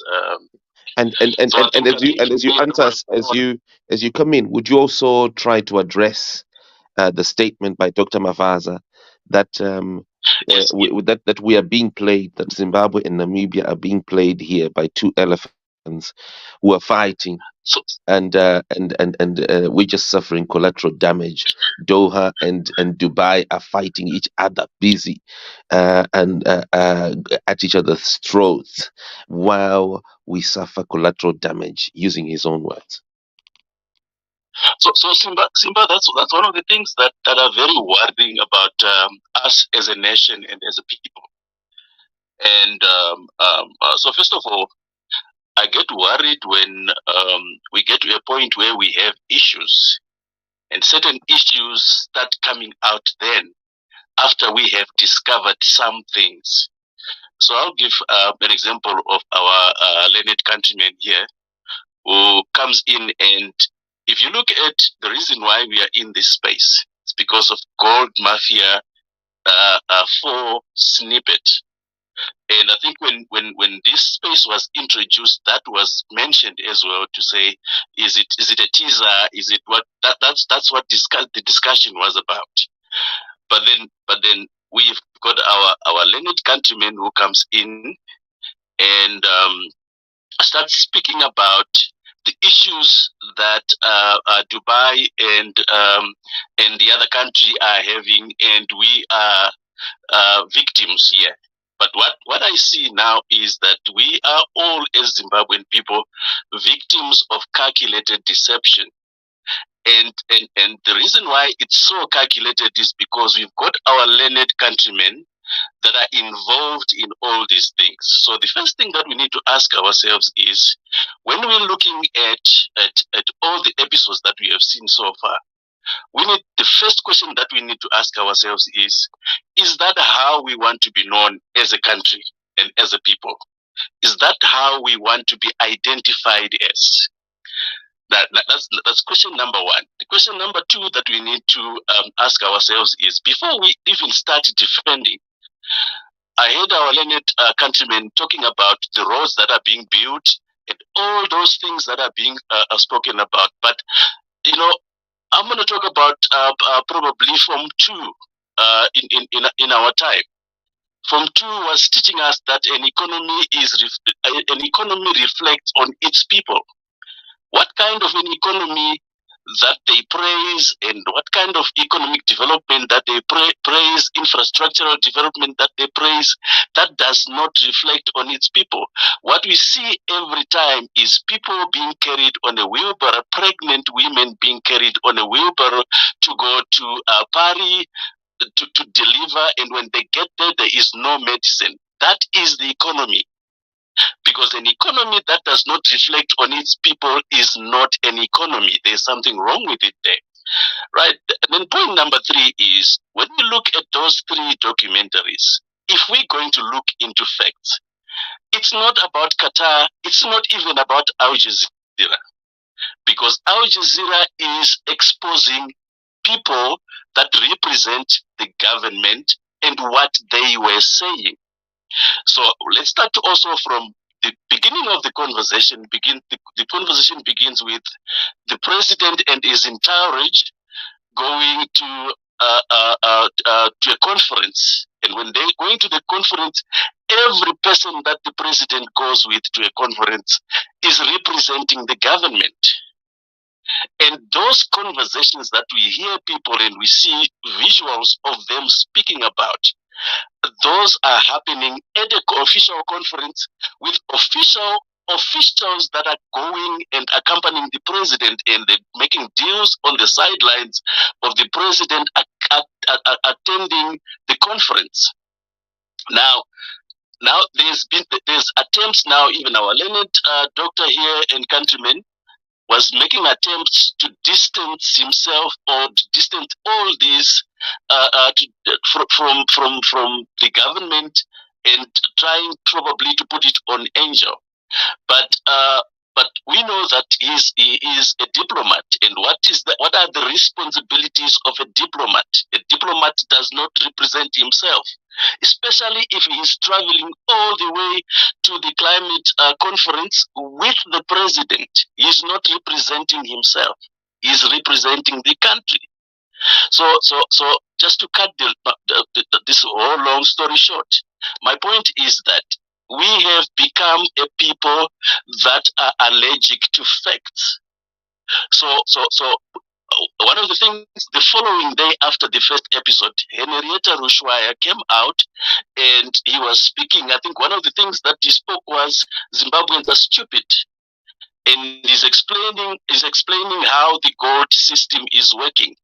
But why do you have to start, if the God belongs to the country and belongs to all of us, why do you have to start talking about those processes now because there is issues? So that's where my biggest problem is here. And it's worrying, it's sad that we have become a nation that has elements that are very selfish. Education was supposed to help us if you're educated, you're a doctor, you're a learned person, that education was supposed to be used to take care of your people. And we have come to a point where that education is now being taken certain interests. And it's very sad. I don't have solutions to this. I'm just expressing my views and my frustrations with this whole thing. But then I don't know how we're going to get ourselves out of this as a country and as a people, but we've come to a point where everybody's just selfish, everybody thinks about themselves. Nobody thinks about the other anymore. The economy, the resources that we have in our country are enough to bust the sanctions. They're more than enough. But the problem that we have, the problem that we sit with is, look at, for example, there was a representative of the United States Senate that came up and mentioned after the first episode to say that there is no reason why why gold and minerals in Zimbabwe should be traded so unconventionally, because even the sanctions that are on our country and us as a people, they don't restrict us from trading. The same message was sent by the Reserve Bank governor to say that there is Fidelity Printers is not under sanctions, the RBZ is not under sanctions. There is no need for the nation to have these other channels of selling our minerals. But here is our learned doctor explaining, trying to cover up for that. The question that we need to ask ourselves is there facts? There's things that are factual in that documentary. If you're going to be realistic, there are also things that are not factual. But are there things that are factual in there? Yes, they are. And if they are there, what do we do about them? Because just covering them up, that what kind of, what is that helping us as a people? What is that helping a person that is in Mzarabani, the person that is in Karoi? What is that helping them with? So thank you very much for the time. I was just expressing my view on that, and thank you very much, everybody, for listening. Thank you very much. Right, let's move. Can I just say something? Oh, yes, Uebert, go ahead, please. Increase your volume, please, Uebert. Two points. The first point here is that the issue that the truth that has been revealed by Al Jazeera, this is the kind of thing that our own journalists should be revealing. A free media, that is what it's supposed to be doing, and making sure that those who are in positions of power are held to account. And here we are, an outside media house has revealed the corruption that we ourselves have suspected all along. And instead of saying, well, we should be thankful to Al Jazeera, our friend here is telling us, oh, they are not doing us any favors at all. You know, they are now taking advantage of us. We are the class that is suffering because the two elephants are fighting. It really goes to show the shallow mentality of some people here. The revelations are helping the country to address a fundamental problem. The second point I wanted to make here, Simba, is that the documentary actually shows that the billions of dollars of gold that is being smuggled out, most of that money is not coming back. Some of the money is coming back is actually dirty money.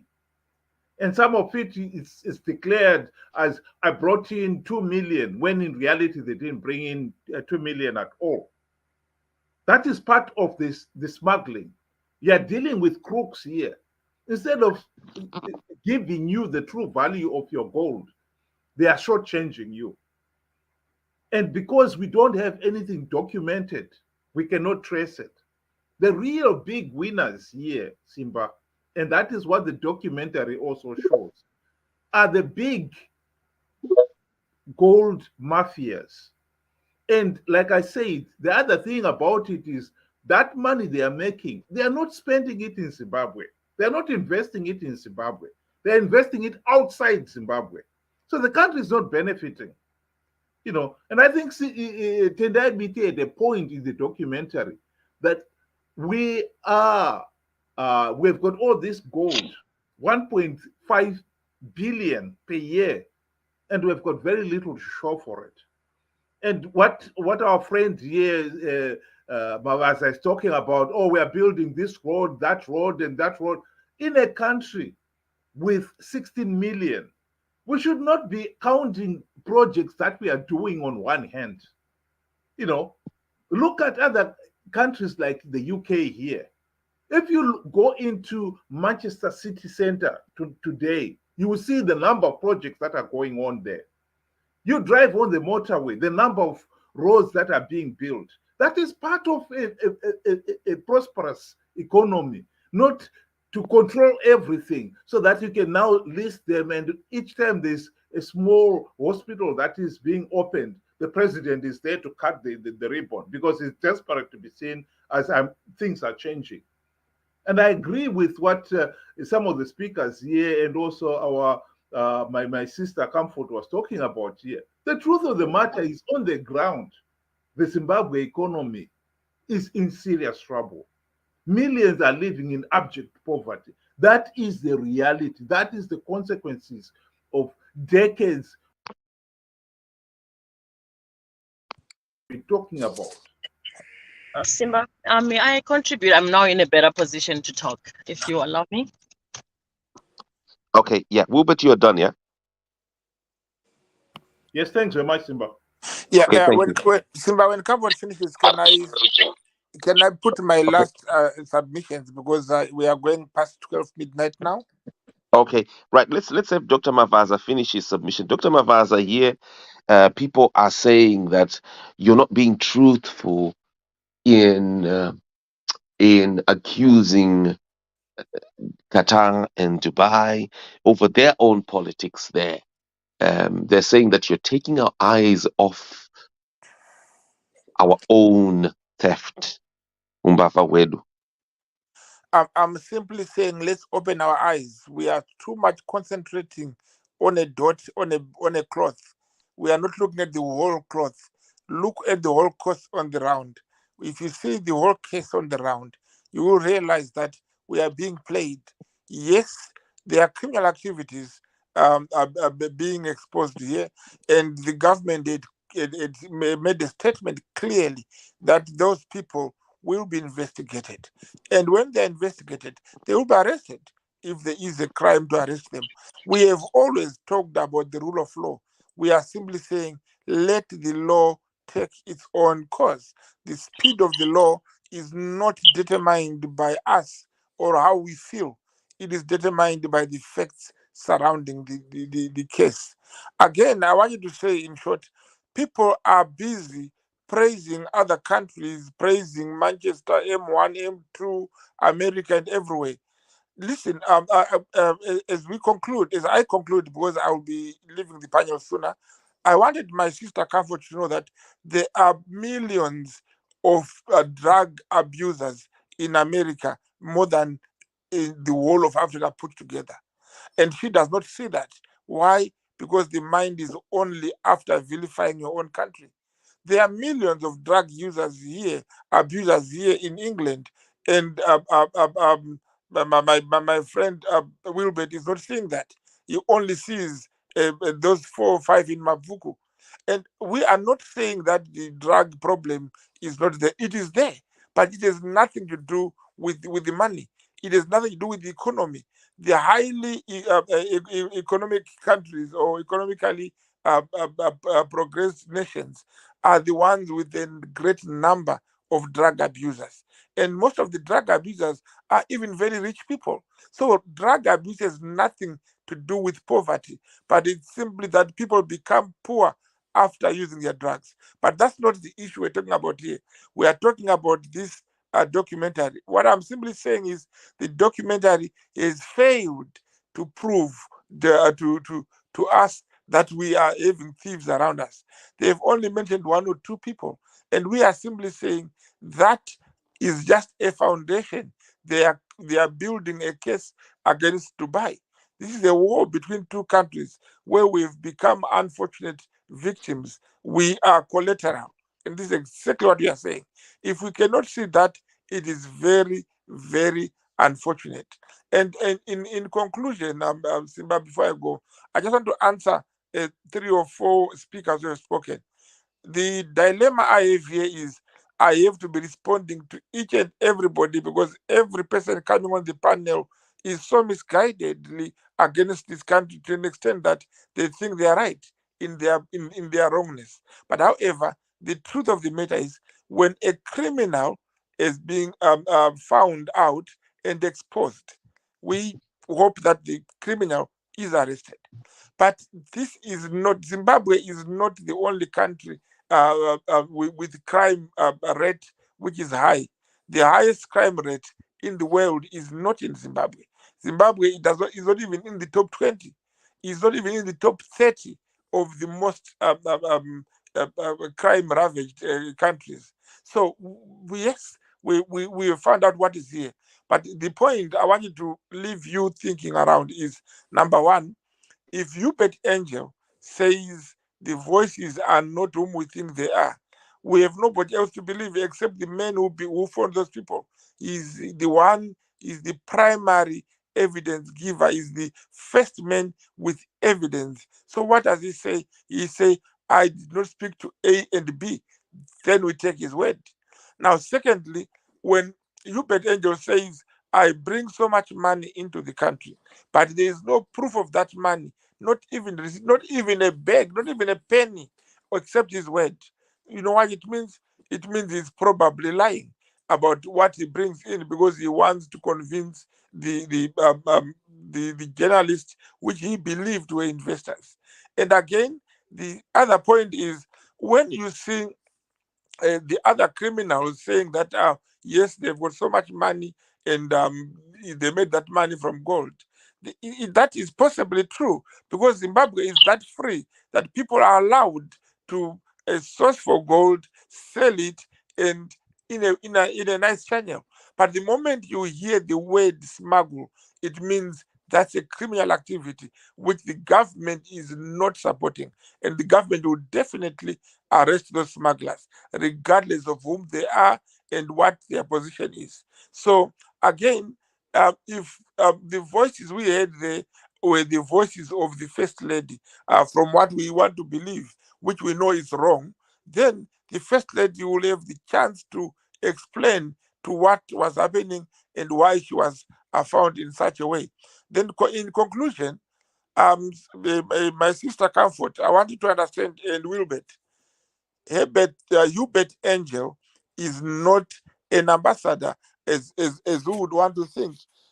He is not an ambassador as what we can term as diplomatic ambassadors in diplomatic missions. He runs no mission at all. He is simply an emissary of the president. He represents the president in an issue which the president would ask him to do. But his duty was to represent the president in sourcing out investment not for the president, but for the country. But he should do that. So in his way of sourcing out investment, he met some con people who were lying to him, who were journalists, but and not investors. And again, there were two thieves which met him, Uebert Angel, and those Al Jazeera thieves. So that does not make it right. It remained wrong, and we cannot draw lessons from that. The only thing we look at in the whole aspect is that Zimbabwe is safe in the hands of ZANU-PF. And while it is safe, we are doing everything to make it far better than it is now. Yes, people are suffering, not only in Zimbabwe, the whole world. We've got the poor, we've got the very poor. Why does he keep on juxtaposing the Zimbabwean situation with the rest of the world? Zimbabwe has to be according to Zimbabwe, not according to other countries.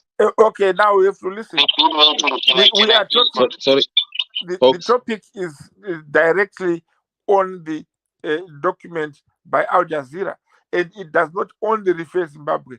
It touches Zimbabwe, it touches Namibia, South Africa, and Dubai. Those three countries, and I'm saying the major issue in this document is the fight between Qatar and Dubai, and that is nothing to do with Zimbabwe. Zimbabwe becomes a collateral, and however, we cannot measure a country's richness or poverty alone in its own. We measure it with other countries. So I'm telling you, Zimbabwe is not the poorest country in the world. Zimbabwe is actually doing better than many countries, than even South Africa, where you are. And people who are outside Zimbabwe, most of them are out because they want to go and work out. There are better chances there. The grass is always greener elsewhere. And again, remember, the world has become a global village. We exchange, we move. There are many Britons in Zimbabwe, many South Africans, many Chinese, many people of different countries in Zimbabwe, as much as there are many Zimbabweans outside the country.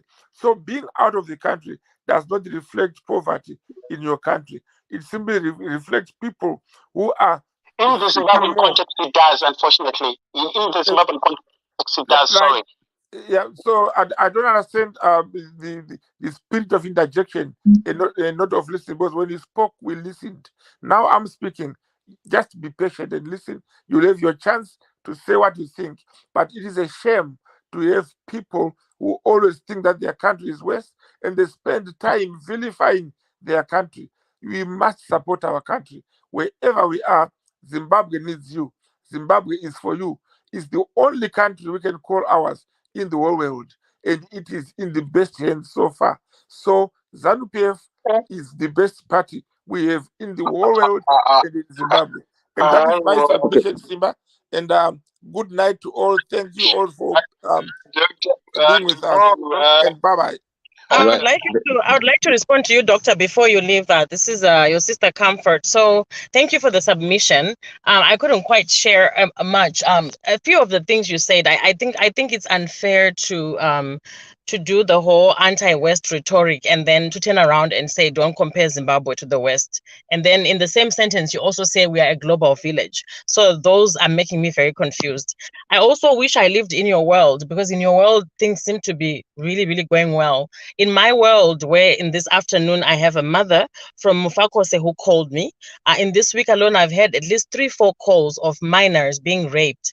And those cases, this is in Zimbabwe, those cases are not going anywhere because the perpetrator knows the police officer, and the police officer, they just don't go ahead with the rape kits. This is happening a lot. In Epworth, we have a young woman called Tsitsi Mlambo who's helping teenage mothers. We have seen in our country where a 9-year-old girl gets pregnant, is impregnated, and those cases are going. There's something going on in the soil that is poisonous and toxic that we've never seen. We should never compare ourselves to America in terms of the drug usage, because we don't have El Chapo. We've never had El Chapo on our borders.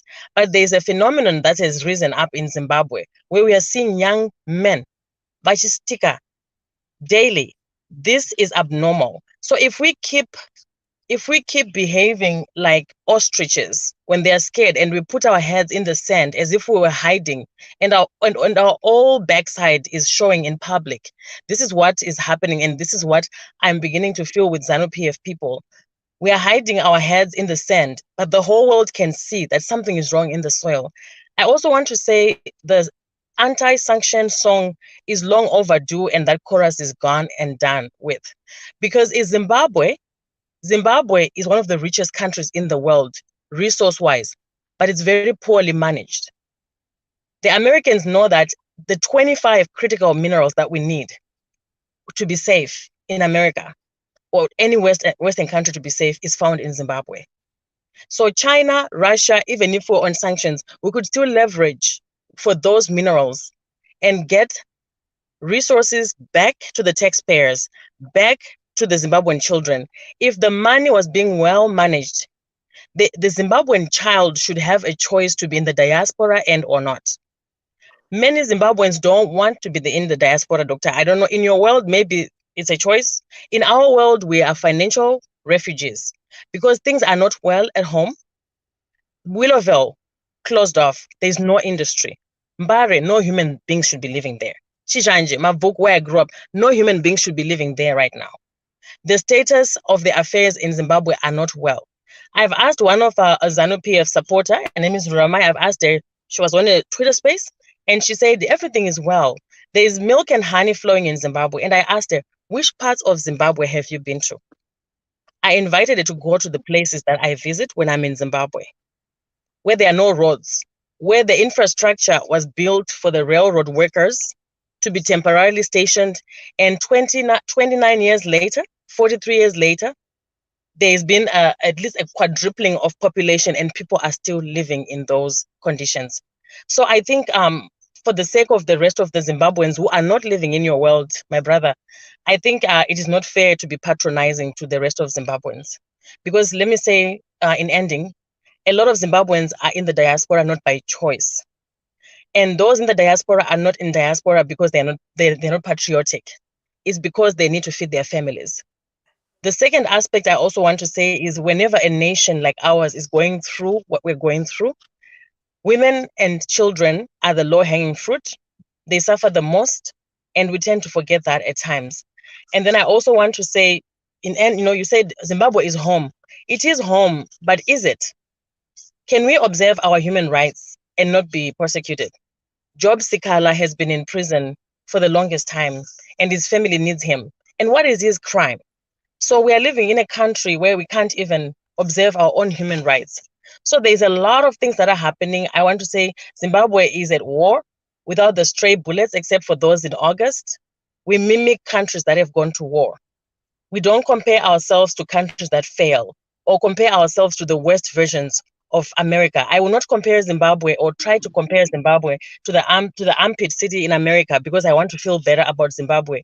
I want Zimbabwe to be the best because we are one of the most blessed countries, very rich in resources, but very poorly managed. So these are my submissions, and I thank you for your time. I hope you will ponder upon my thoughts. As a Zimbabwean child who is stuck in the diaspora, I would love to be home, but just not right now. Thank you. Well, thank you very much, Comfort. Sorry, Uebert. I'll have to comment because I waited for her as she had requested. But in short, let me say, Comfort, if there are people who have been raped as minors... Just try to increase your volume, Dr. Mavas, so we hear you. Yes, can you hear me now? I'm saying... Getting better now. If there are people who have been raped and you have not been helped, you can go to the police headquarters and they will be arrested. If you think there is corruption going on, you can go to ZAC. If you cannot do that, I can offer myself to say, give me the names of the victims and the perpetrator of that crime. I can assure you within a day, tomorrow, they will be arrested. We have done that before. I'm willing to assist in that way because we are all Zimbabweans. We look forward to have a better Zimbabwe. And again, to answer on the issue of drugs, I have said Zimbabwe is not the West in drug use. I am not saying drug use is good. We have to fight against drugs. We have to teach our youth to stay away from drugs. But the last issue, in conclusion, is the issue of job scholar. I think my sister Comfort is not aware of what job scholar is being arrested of. Job scholar has committed a crime, and has committed these crimes 47 times in 1 year, and each time was given bail until the court said you cannot be given bail again, because the moment you're given bail, you commit the same crime. And that's why you don't see Triple C demonstrating for job scholar, except those who are in diaspora.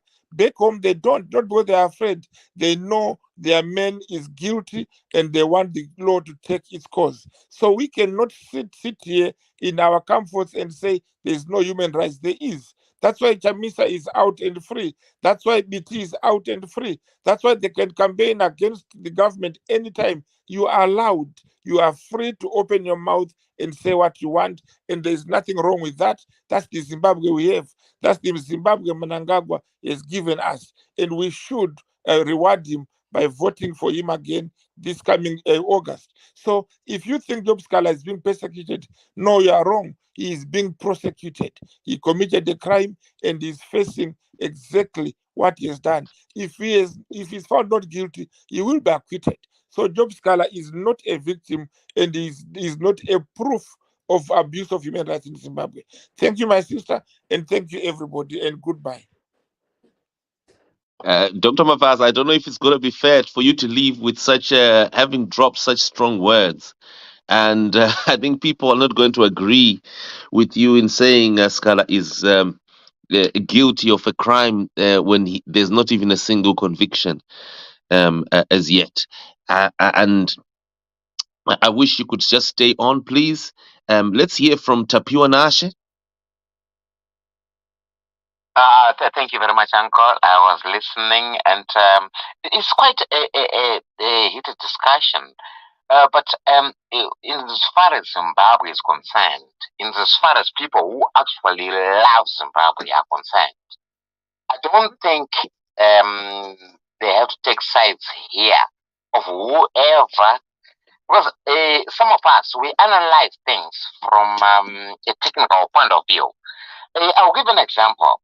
We are talking of America, for example. If you look at America and Mexico and Colombia, for example, if you look at the drugs market that actually happen in America and Mexico, you will see that a lot of guns come from America.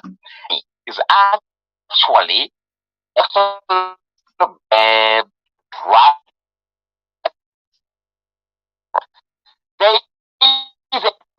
actually, I'm sure, if I'm not wrong, it's nothing less than 500 billion a year that actually happens between America, the main, like the United States itself, and Mexico and the rest of South America is involved. So you will see that a lot of money is laundered. How do, for example, Escobar became a billionaire? Where did that money come from, if at all? They were vetting every money, every penny that goes in and out of the United States.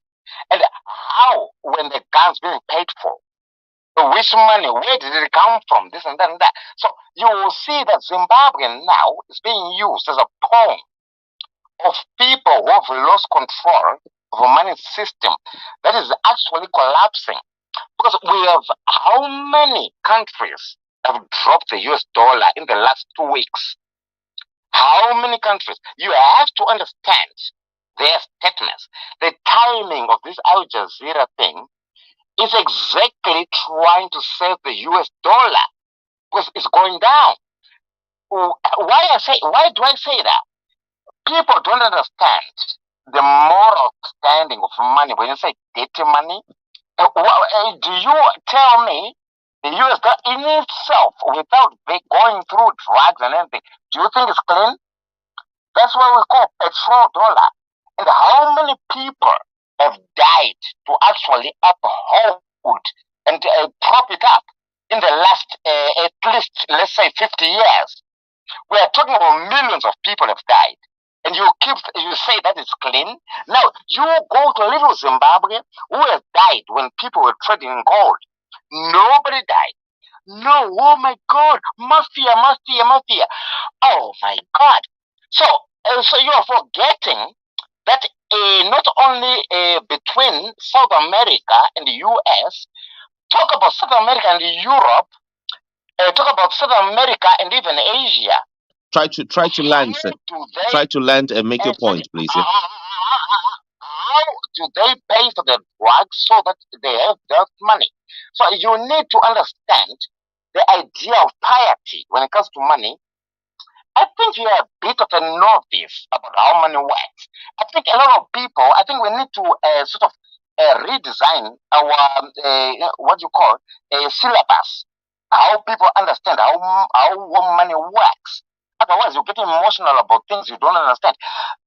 In Kwekwe has been mined gold since 1900. Who was accountable to who since then? Where did they go to the government to say, I have a certificate? Nobody. But as soon as you start complaining.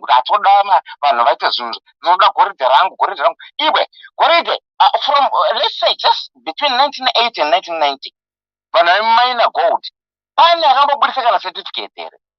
So you guys, I think you are basically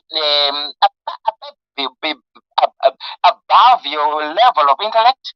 I think you need to keep quiet when you don't understand how things work. Just drop this guy. He's a propagandist. Yeah. Well, let me finish. No, please.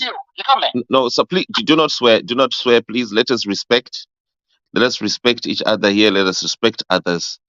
Can you please land gracefully? Oh, I think he's been cut. Okay. Just so, a quick so one. no, hold on, hold on, finance. Right. I wanted. I wish he was here. He's just literally gone off. I wanted to ask him about his understanding about money that goes into a country without explanation, without source, and that money cannot be traced. And money that also leaves the country without a source or a trace. But I also wanted to ask him if he understands also that what Uebert Angel is saying in this snippet is in fact dirty money, because he's arranging with Auxillia Mnangagwa to move cash into Zimbabwe using private jets. Money that cannot be accounted like that, getting into the country where it has not been checked by the airports, is dirty money. It doesn't matter if that money was worked for, as long as it cannot be traced. Legally, it is classed as dirty money. Worse so, when the purpose for that money being moved is criminal. What Uebert Angel is saying there in that video with Auxillia Mnangagwa, in the presence of those undercover journalists, is arranging for dirty money to be moved. Money that is moved in that fashion is dirty money. So I'm hoping that he can pick on this if he wishes to latch on one or two explanations as to what exactly this is. But quickly, let's maybe move on to the next person here. We have T-Pay Keith. T-Pay Keith, you haven't spoken, have you? Ew, brother. Sorry. Hello to everybody. I actually wanted to ask the good doctor, Kuti. He said, Kuti, people who are listening to that are against Zimbabwe. No, it's not like we are questioning this stuff because we are against Zimbabwe. We are against the principles that are being failed. Like, okay, here's the situation. Amai Mnangagwa going to Belgium. On what Belarus. Premise? Yeah. Belarus, sorry. On what premise and under who is she in the Zimbabwean government for her to go and have a meeting with heads of state or business peoples? Who is she to go and say, so instead of standing there, probably to go and ask for sanitary pads for about like girls from rural areas, I would have understood. And then she went there with her kids and go fly the Zimbabwean flag. Like, on what grounds is that? First, that one first. And then we come back to the whole gold mafia story. Why is it that they are so pained by us as Zimbabweans questioning Kuti Uebert? He said it himself that he is the number 2, and for $200,000 he will facilitate a meeting with the number 1, who is the president, to facilitate a deal whereby billions of dollars, he said it for himself, can be laundered through Zimbabwe. Number 3, he said, this is people been talking. He said,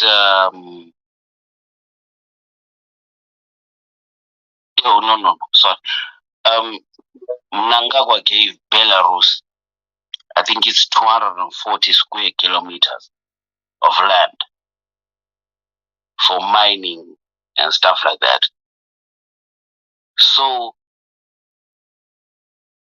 does Zimbabwe own that kind of land in Belarus? And why would Zimbabwe be giving Belarus that kind of land in Zimbabwe? Those are the questions that I really would like to have answered, honestly. Because to me, that sounds like selling the country for less than 12 pieces of silver. Thank you. Well, thank you very much. You know what? Dr. Mavaza is no longer here. Just noticed here he's logged off. Yeah, and I think it would have been great if he had been here, but he had already bid farewell. Tinashe, you've just logged in. Would you like us to give you? Hi, Simba, how are you? I'm all right, thank you. Good evening to you. Give us your 2 minutes, please, and tell us here. Dr. Mavaza says that the documentary is just 2 nations fighting each other, 2 elephants fighting each other, and Zimbabwe and other African countries are just the grass suffering collateral damage. Yes, exactly. I think in Zimbabwe, we are just peddling in some business anyway, which does not affect us directly. And as Zimbabweans, our energy, we are actually peddling it towards fighting each other than giving each other ideas of what we should come up with and to make Zimbabwe a productive country. So one question that I would want to ask, maybe in this is directed to Keith, if the Madam President is moving across, maybe close to Belarus, wherever she's doing business, we have seen just today, Joe Biden was in Ireland with just a daughter who is, I think, less than 6 months, and was addressed to say, this is a daughter to somebody else, and they'll be doing business towards enabling their country. I don't think there's any business anyway that should be asked towards those areas. One good thing that I would want maybe us to say, Simba, is that as Zimbabweans, we are all over in diaspora. But what is it that we are doing anyway that is enabling Zimbabwe to grow as a country and as a nation? I think if we ask ourselves those questions, and if we ask ourselves wherever we are, if we have tried it and failed, and then we make it work, and we could say, no, there's something that is happening where we have put a dollar and things are not happening. Thank you. Well, thank you very much. Can I answer that? Can I answer that question? Okay, right. Who's speaking, by the way? I can't tell. Keith. Okay, yes, Keith. Go ahead, please. Yeah. First and foremost, my brother, Joe Biden, you need to get your facts straight together. Joe Biden has got a family lineage in Ireland. So possibility is he's going there, and it's not a possibility, it is a big fact that he is going there to his homeland where he and his people came from. And he's going there for his own tribal, traditional type shit things. Sorry. And then, two, his missus will not be talking business with heads of state. His missus will probably be talking about charity and children's things. Right? So, have you been told what Mrs. Mnangagwa has been talking about with the Belarus government? Why is she meeting with the government instead of meeting with charitable organizations? So is it a crime to meet with the president of Belarus? What is her capacity?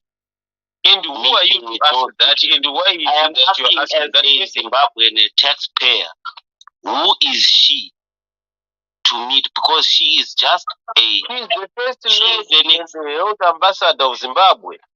A health ambassador should have got the minister of health or a health professional should have gone for that. Not so you are now stipulating the roles. Do you understand the roles of the ambassador? What is the role? What is the role of first lady? I'm asking you. She's the first lady and an ambassador. What is her role? Answer me there. My friend, the first lady can negotiate anything that she would want for the country. And if ever, whatever is she has negotiated is beneficial to the country. No. Correct yourself. Have you ever heard? But let me ask you, did you get the report of whatever that she had gone for? All right. Did we get the report? Did you get the results or the report of whatever they had gone for? Did we get the results of what she did with the gold mafia? No, don't ask about the gold mafia. So why would I want now? I know now where her interests are lying. Why would I want to ask her this one?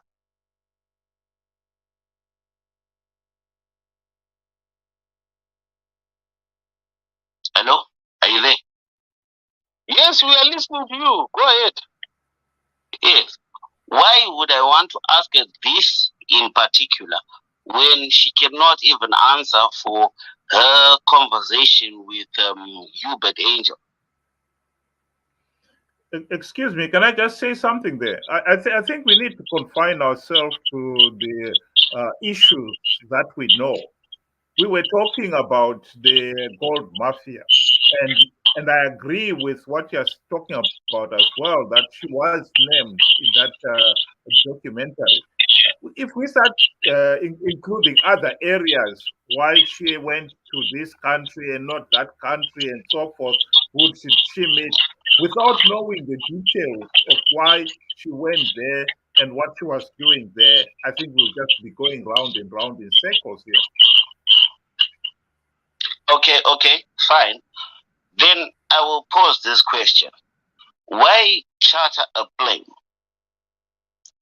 instead of, as a first lady who is concerned about the well-being of your peoples, why would she, instead of chartering that plane, why wouldn't she buy, with that money, buy sanitary pads for people in the rural areas, where her husband garners more votes. Because I know for a fact. I know for a fact. Keith, I think you are wasting time. I think you are wasting time. How can you talk of sanitary pads that are used within over 7 days in a deal that costs 7 years? How much does it cost to fly a private jet to Belarus? With whose money? Per hour. Which man was used? Whose man was used? Taxpayers' money. Simba, I don't know. Hold on, guys. Just a sec. Simba, are you still there? Okay, Simba seems a little bit off the mic. Okay. Can I just finish this question and be done? It's taxpayers' money, all right. How much is it to charter a plane to Belarus per hour? This is 10,000 kilometers. How much is it per hour? And we're talking the return. Where's that, brother? It's gone. No, it's Nash still there. I'm there, but I think if we keep continuing arguing about this case, we're not going anywhere. Can you just answer me that question? Because the money that you're talking about, how much sanitary equipment what I'm asking you, Keith, is if you talk about the sanitary, yourself, if I ask you, where are you? Where are you based? You are in Zimbabwe. If you bought a bus from Harare to Bulawayo, how much is it? It's 15 bucks. It's 15 bucks. If you go and buy pads, how many pads do you buy? I can buy 10, maybe 12, 15 packets. 10 or 15 packets, if you done that and avoided to travel to Bulawayo. Am I head of state? Am I in the state structure? So simple, my friend. It depends with the man that you have, right? It depends with the man. It depends with the man that you have and the deal that you want to strike. If I have a deal that if the president is striking a deal which is getting a road from Harare to Victoria Falls to be constructed, it's different from getting paid, my friend. We can't make that comparative. Yeah. Very good. And why would I? And instead of taking my child to the hospital, concentrate on paying for a road instead of buying that hospital? Why not put that money towards hospitals? There are dead hospitals in Zimbabwe. Let's not lie. Go to Nguchen. There are female patients there who cannot, they're actually using cotton, as in socks, for menstrual cycles. Okay, Keith and Tinashe, since Simba is not here, could we allow Mambo Kazi to go ahead, please, with the submission? Please. Hello, everyone. Makadivana. Mama.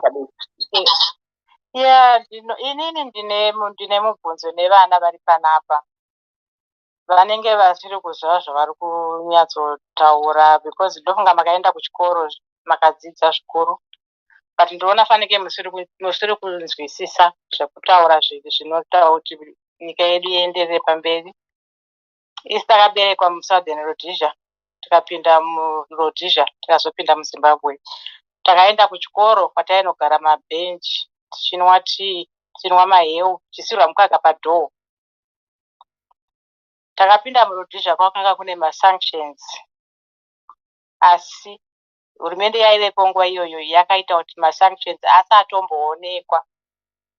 Hurumende iyoyo ikabuda ikasiya yaakunzi Zimbabwe, but Zimbabwe yakasiyiwa ine mari. So my question to you is, right now you are arguing, you are not looking at the ball.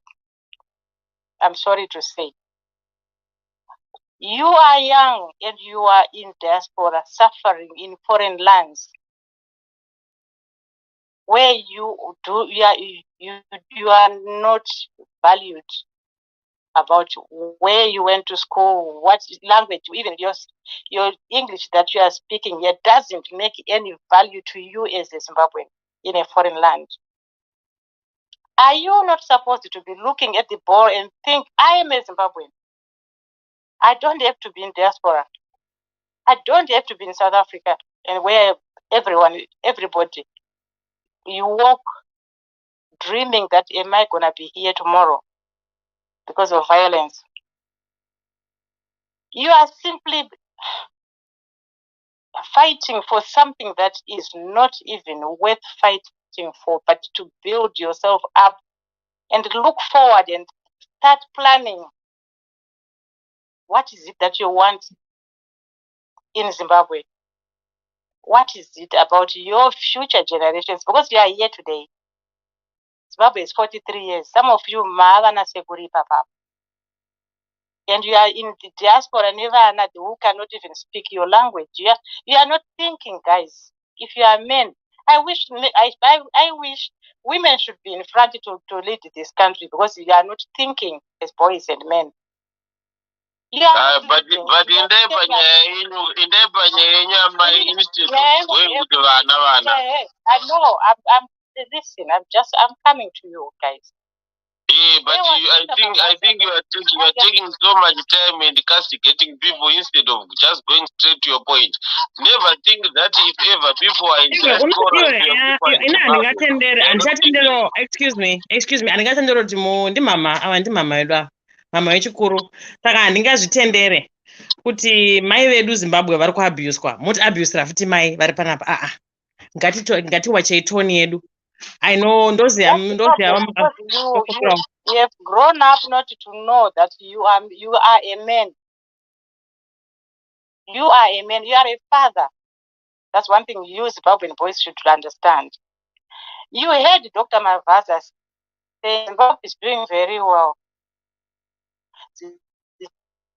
There are no hospitals in Zimbabwe. There are no schools in Zimbabwe. Even if you are rich, you are a millionaire in Zimbabwe, there's no road. When you come out of your house, there's no road. You have got millions. We are Peter Piro, but there's no road. If you have an accident with that beautiful car, you have no hospital to go to. Those are the things that we should be talking about and looking at this Dr. Mavaza in the eye and tell him to stop. Because he is not speaking sense. You know what? This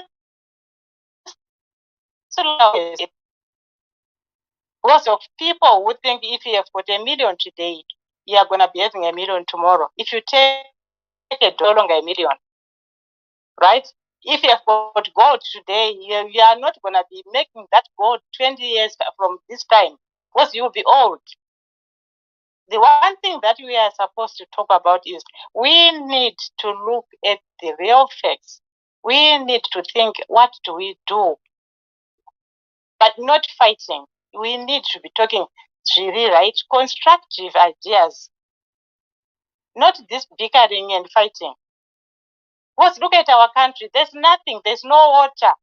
You are a millionaire. Instead of you having electricity, you have to put it solar. What if you are not a millionaire, you have no solar? What if you are not a millionaire, you have no water? That country had running tap water. There's no water now. Sewer is everywhere in Zimbabwe. And someone is saying Zimbabwe is rich. We are very well in Zimbabwe. It's unfortunate, honestly, to say, because we need to put loyalty where it is deserved. And we need to say if something is wrong, it is wrong.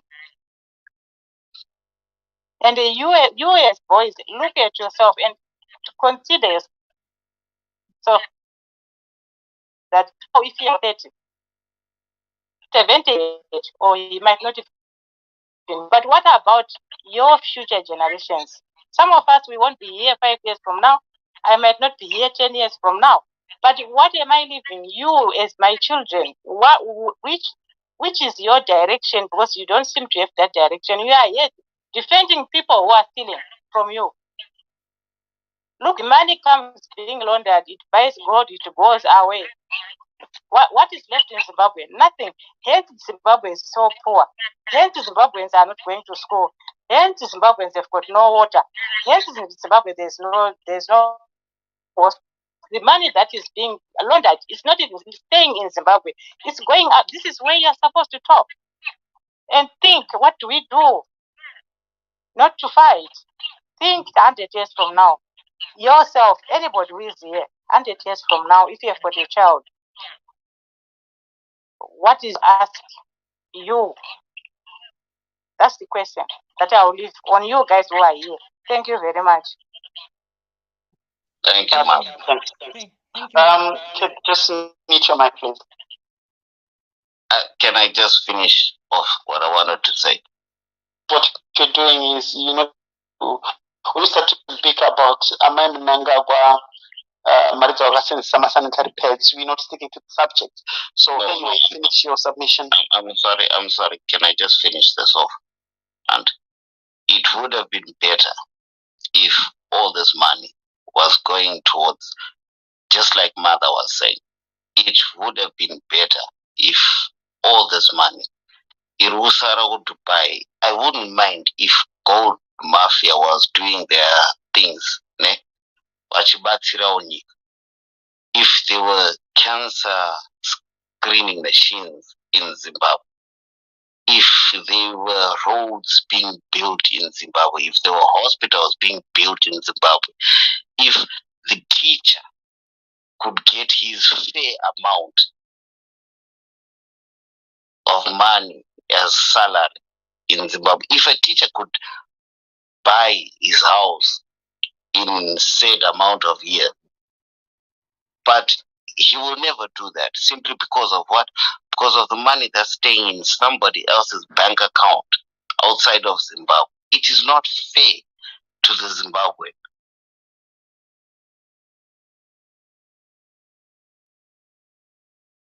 Oh, thanks a lot, my brother. I don't know Zimbabwe Chiripere.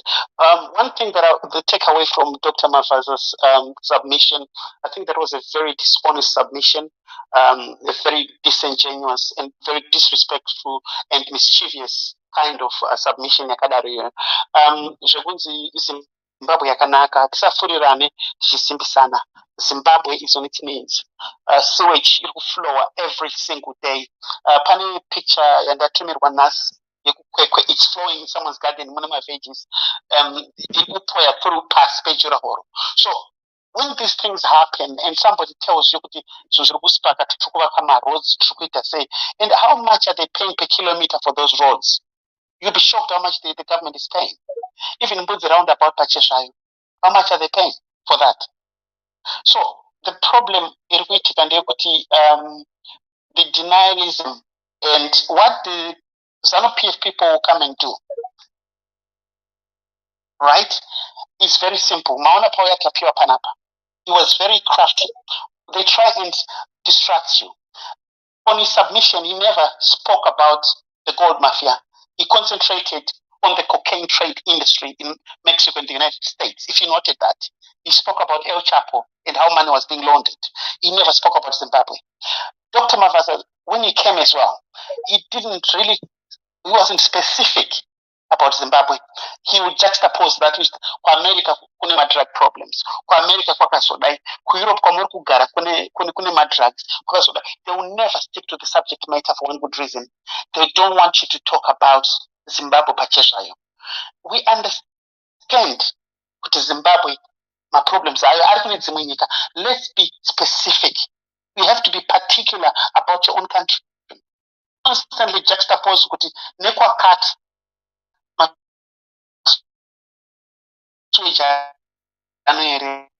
No, we are Zimbabwe. One thing I have noted as a Zimbabwean people, we are on episode 4, Mangwana. What have we done as a Zimbabwean people? Absolutely nothing. So what the government has done, we've given them the time to consolidate.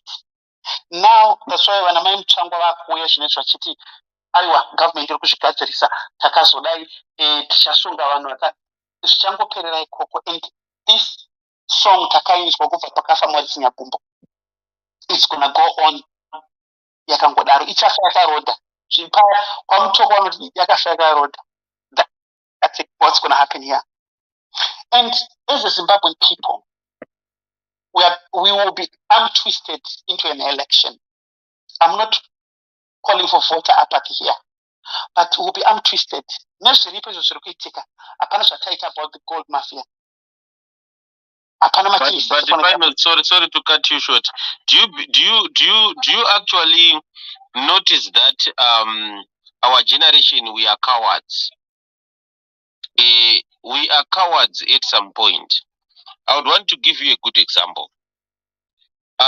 Despite the politics that we have in Zimbabwe, the alternative that we have in Zimbabwe, there are very good people who are mongering with the same people who are being purported to be taking.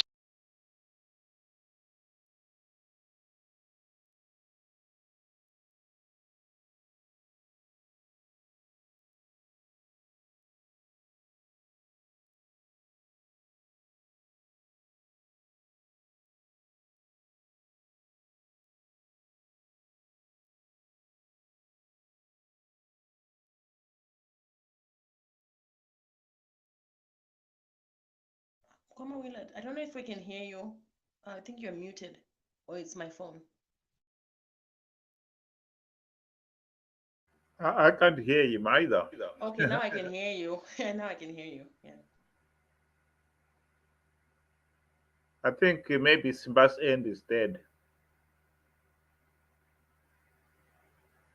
Yeah, I know Simba's been having some network issues. Maybe while we are waiting.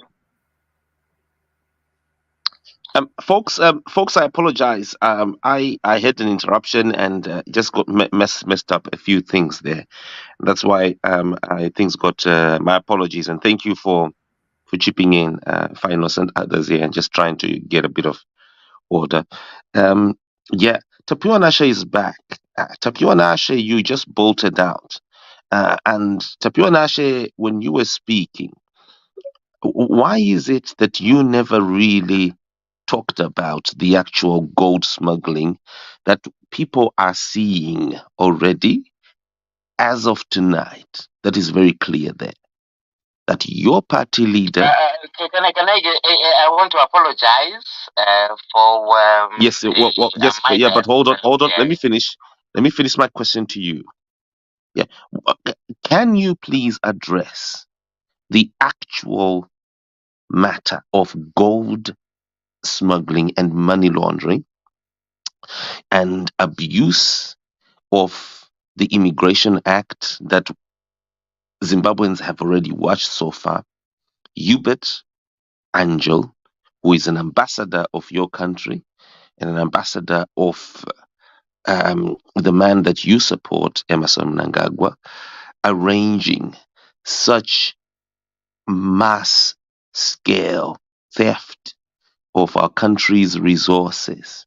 And not just that, the aspect of property rights here, violation, where Mnangagwa is on the verge and is practically arranging the parceling out of ancestral lands of the Mosa Atunya, the Chinotimba area, to people that they don't even know, they haven't even verified.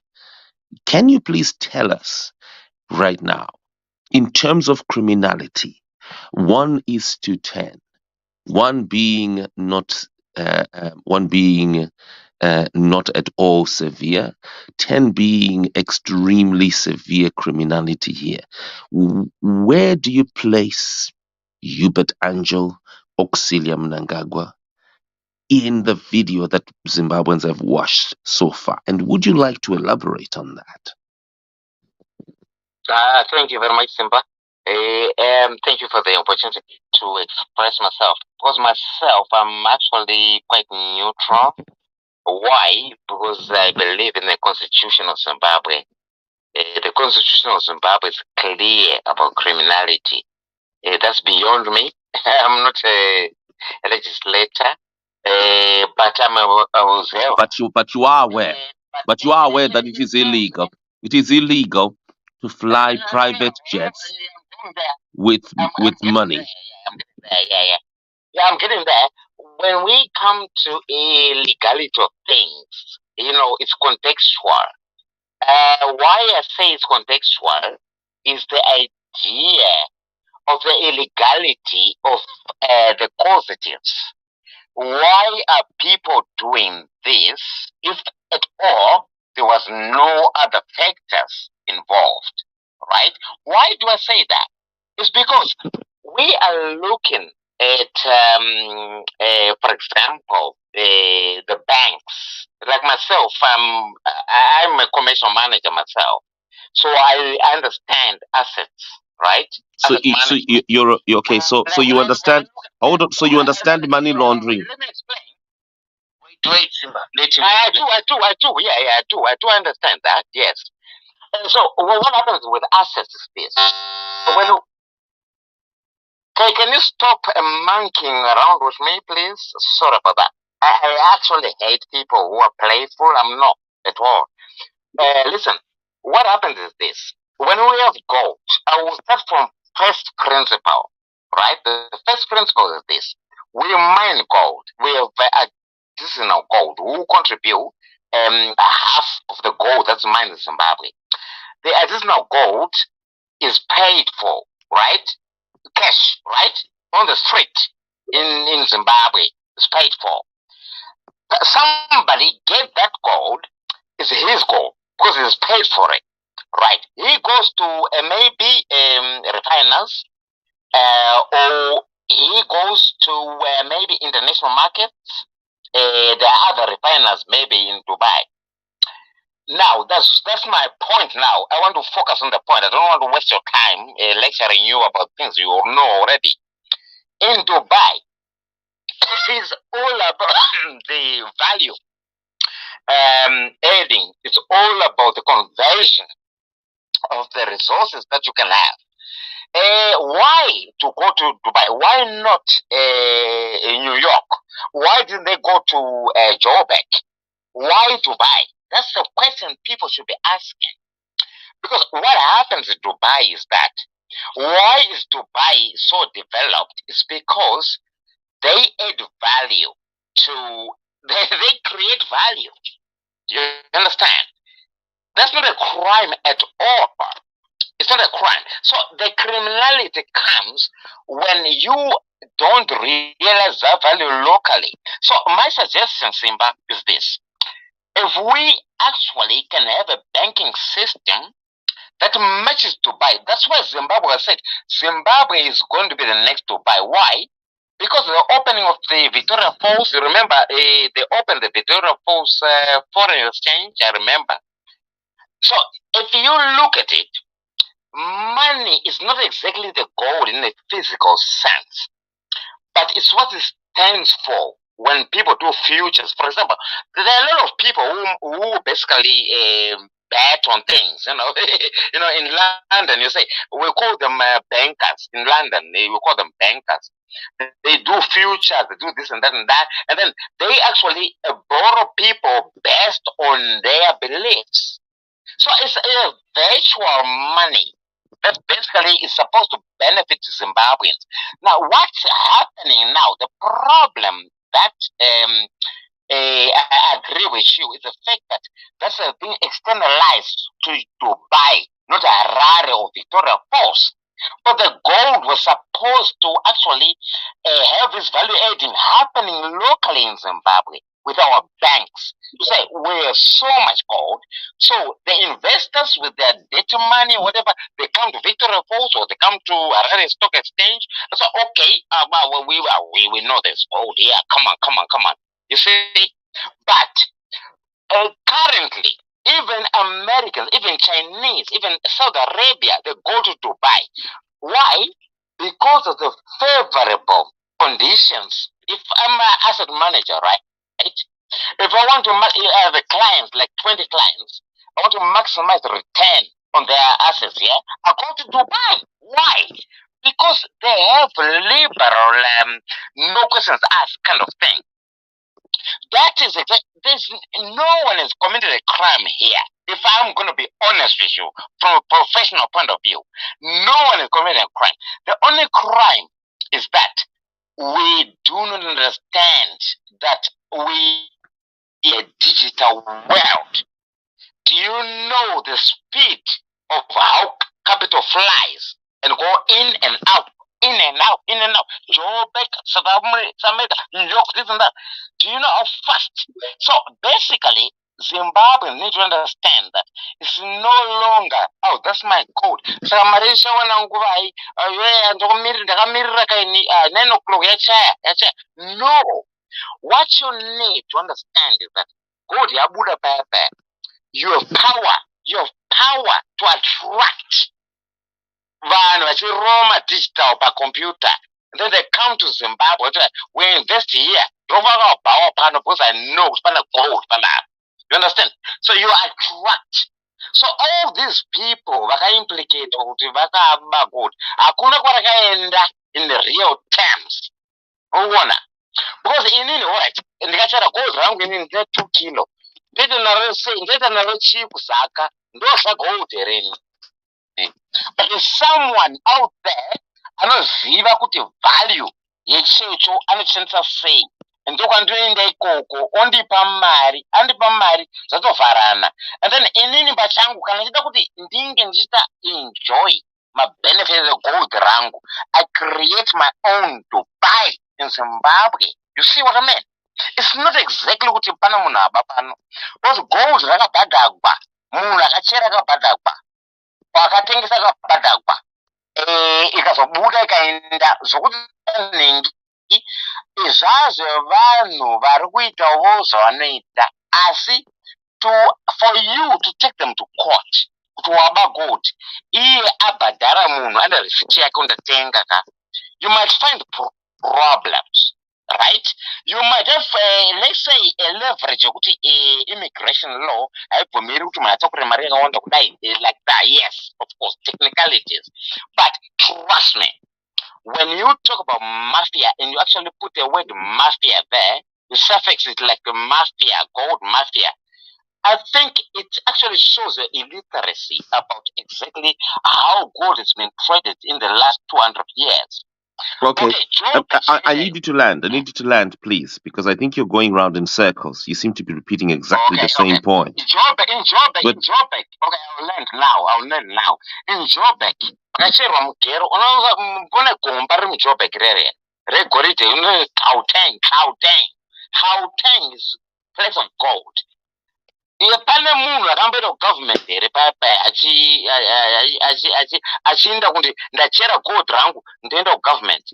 No, it was like even if you go to in America with the gold rush, pane maraunda government here nderako wachera nderako unzwa upedzera mutero necommerce uchaita ukatengesera munhu watengesa ndopanoita government chiwana. Okay, let me ask you, platinum chacho, anonzi platinum here, my companies, my big companies, how much are they giving the government? Platinum, how much are they giving the government? Tell me right now. How much are they paying? Okay, Tapua. Okay, Tapua, hold on here. That man is telling you that is a neutral. Okay, Tapua. Well, hold on there. There is nothing. Hold on, folks. Hold on, folks. There's nothing wrong with being ZANU-PF. There's nothing wrong in being a member of any political party. But I want to address, Tapua, what you have just said here just now, which I think we need to have other people connecting, because Tapua, we've got people who are suffering on this space, literally.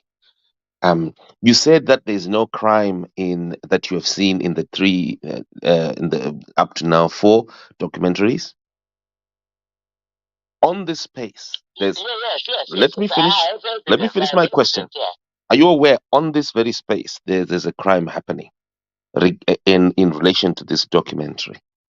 and some people identified. What crime was that? Allow me to finish. Can you keep quiet? Let me finish, please. Subversion of justice. People here have lost money to the total of. Whose money? Hold on. Can I finish? I said here there's a crime happening right now on this space. People lost here a total of millions of dollars on this space. And these individuals, they want to know what is happening with their money. And they have seen in the last 3 weeks paper trail that is very clear of where their money went and more is going. So these people, they would like a proper discussion that is not subversive, that is not diverting from their paper trail that they have already established. I go now to what I can quickly latch on out of the documentary. You said you didn't see any crime that was committed. Kamlesh Patni, who is Uncle. Tapio? No, Tapio, hold on, please. Kamlesh Patni, who is a foreigner, he's a Kenyan, went out with gold, more than 1 million, 1.2 million. Went out with gold, made 1.2 million. He claimed that he's bringing back that 1.2 million. But there are documents here. There is even video footage to show that Kamlesh Patni came back and he delivered to the central bank, RBZ, less than 100,000 US dollars out of that 1.2 million that he made in one transaction. Now, this is evidence that people are seeing. There's paperwork there that people are seeing. There's video footage to show. This is public money. Money that comprises, number one, US dollars that Kamlesh Patni raided from the street. Number two, gold that he raided from Korokozas. I mean raided in the sense that he is a buyer. And then where he takes it, he's taking the gold out of the country. So I call that raiding, smuggling it out. Gold also that belongs to Fidelity Printers that he is taking out of the country. That is one transaction that I can show you here, which shows real criminality. Let me finish. No. No, you can't. You can't. You have to allow. You have to allow. No, you can't. Wait. You have to allow. And I was pushed out of my own gold claim. Do you know by who? The police commissioner. No, we're not talking about that. Please, please, I know, not me. I'm not police. My own gold in my motherland, Kumatopo, I was pushed out by the current police commissioner, and they built a fence around my mother's grave. But you can't report to me. I'm just a simpleton. Why are you reporting to me? What is going on in your country? And you say no. That's fine. That's fine. No. I'm focused on the figures out by your bosses, and then I don't even know who you're talking about. I live in England for 30 years, so how can I know anyone in Zimbabwe? What are you talking about? I live in England 30 years. So what boss are you talking about? So if you know what you're out of your mind, and if you mind that mind, I think it's a could be good. If you had mind in that mind, let's just get it from there. in the areas of fertility. No. Let me just address Simba, please. I don't know. I don't know. In my mind, can I address Simba? Can I address Simba, please? And then the people that were brought into there were from Arad, not even the people from Matopo. They tell me about that one. So what is that going to do with me? What is that going to do with me? So Tapiwa. So the point is here, you said that there's no crime at all that has been committed, but we've already so far given you two major crimes. The first one, every Zimbabwean has seen it. The millions of people who've watched this documentary, they've clearly seen that there is a crime here, a breaking of the law. That's why I was zooming it. Okay, let me answer you there. What happens when somebody comes, because there was a problem with Fidelity, that it could not mobilize enough US dollars, because a lot of miners in US dollars. So they could not mobilize enough to buy directly from the miners, whether they were artisanal or, the formal companies that actually mine gold.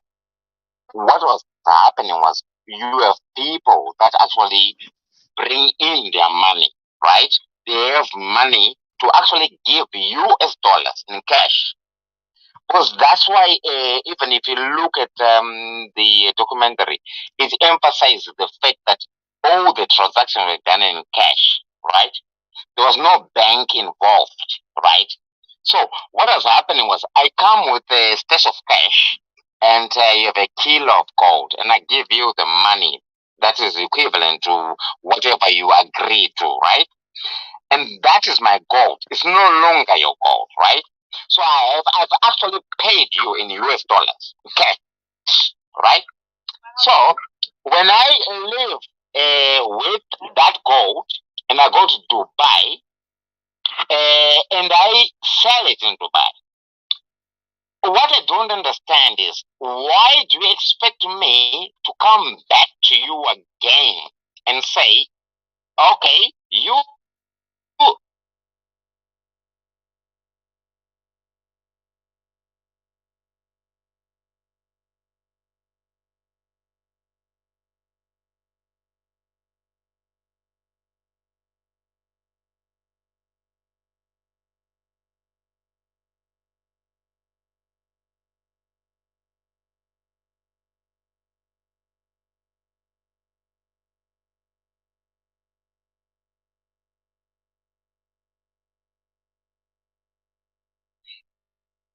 why are you expecting me to come back to Zimbabwe? Why should I come back to Zimbabwe? Can you explain to me? Can I answer that, Tapiwa? Answer that, right. Yeah. If you mute your mic, please. Right, thanks. Remember, Ningi, gold, Monarnotenga gold on behalf of the Fidelity printers or on behalf of RBZ is akapuwa license iroro anditika saka anoenda kumukorokozo unotenga Ningi gold area kana anotenga gold area haasi kunotengesa kuDubai rakadaro handiti. He has to take it to Fidelity printers, right? Ane deposit yakaisa munhu yekudhara. He's selling on behalf, kana achizonda nari kuDubai, he's selling on behalf of Fidelity printers and Ningi BBRBZ, right? Ari kupiwa commission. Mari anofanira kubva nayo kuDubai yataurwa naSimba kuti akanyora kuti 1.2 million, but iye akadeclare 900,000 paakapinda but pabepa panenge pane 1.2 million, but yaadzoka nayo chaiyo i900,000, but pamapaperwork ari kudzoka nawo muZimbabwe ari kunyora kuti panenge pane 1.2 million. So this is, but mari yese yakasara kuDubai. So that's where the whole transaction is. Saka iwo handisinzwisisa pakutaura kuti gold rarake kana abva naro kuFidelity printers. No, harisi rake. Gold richiri renyika because iye ari kutengesera nyika on behalf of commission. All right. So if I go to Fidelity printers, that's my gold, right? And ndina facilities of refine gold. Ndoda purity gold. I go to fidelity printers and I pay a price. I actually pay a price and I also pay my taxes, right? Also, Bamari, Mtero. Not all about you know when I go to fidelity printers. I'm to remember Mtero for that. No, sir. So, when that gold is released on fidelity printers, you know, money. You will never leave Zimbabwe with unpurified gold. You live with it. But still, you know, gold rako and it. Printers is there to purify gold, right? You printers, hold on. Why are you talking over me? I'm not talking to you. Can you mute your mic? No. Can you mute your mic? I was going to finish my argument. You can argue against it. So that's what I'm saying to them. So that you can No. Hold up. Keep hold up. It's very simple. It's very simple. Do not leave Zimbabwe with unpurified gold. You cannot leave Zimbabwe with why are you talking over me? Okay, guys. Go and purify gold. You are lying. Leave Zimbabwe gold. Then it gets melted again. And then how they purify it is they go and stamp another stamp on that gold. No, that's a completely different. Don't lie. Stop lying. What you mean? No, my friend. I'm actually you don't know me. How can I lie? About what? You are creating your own lies. You're creating your own lies. I didn't say what you're saying. I didn't say what you're saying. You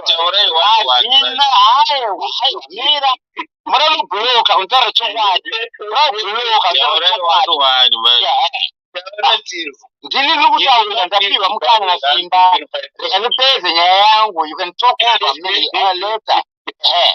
Okay, let me finish. Okay, let me finish my story.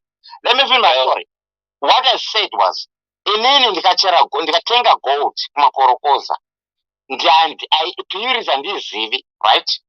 Ndine zvina gobless ndobasanidza yoenda ndoiwa handiti nefidelity yodi yopurify gold. Tapuwa gold mabhazi ako aya 2 handiti nemabhazi angu 2 then mabhazi angu 2 tapuwa you have so much worth of gold mutero wako votodi mutero ipapo andoona yokuti ndobhadhara mutero ainopinza license yangu ati ndine license. I'm a license buyer, right? Fideli inotora mutero yatora mutero goridhe iri zvandichaita naro asisiri zvefidelity. Why? It's because inini rarangu is mine. Exporters. So who exports gold in Zimbabwe? They are free. It's not only Fidelity which exports gold. That's why you're losing the argument. Okay. Fidelity printers had to find had to outsource the services to export the gold. Okay?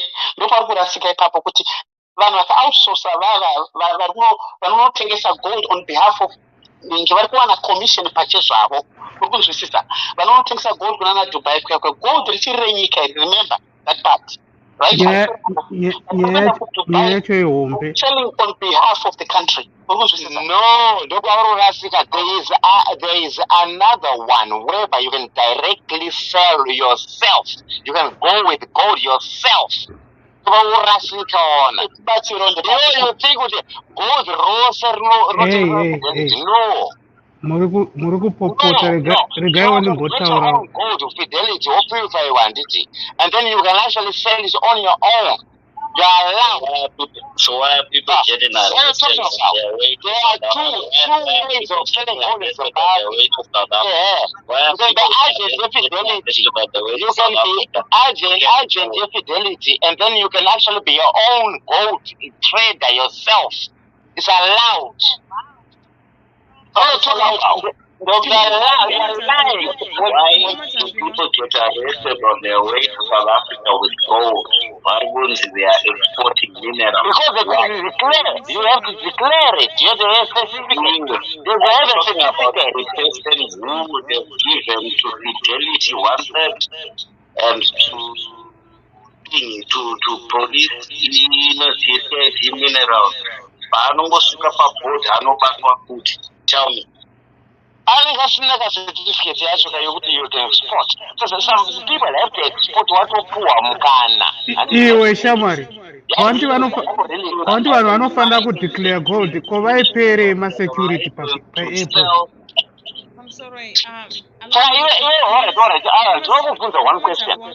So you think where gold from Zimbabwe? I like fidelity. What do you say?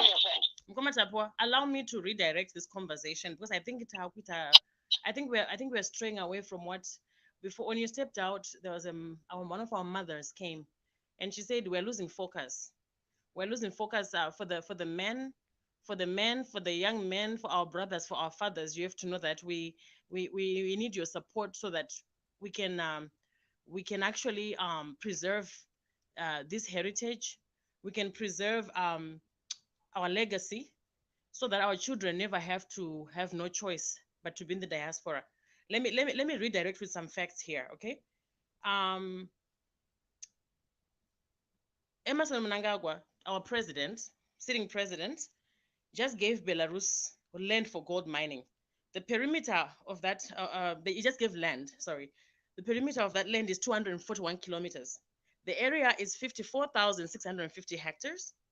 It is in the hot springs and Nyanyadzi. So hot springs and Nyanyadzi have been swallowed. And this land also sweeps along through homesteads, cemeteries, hospitals, and schools, including Africa University. Okay? This is what's been happening. In Kwekwe, we had some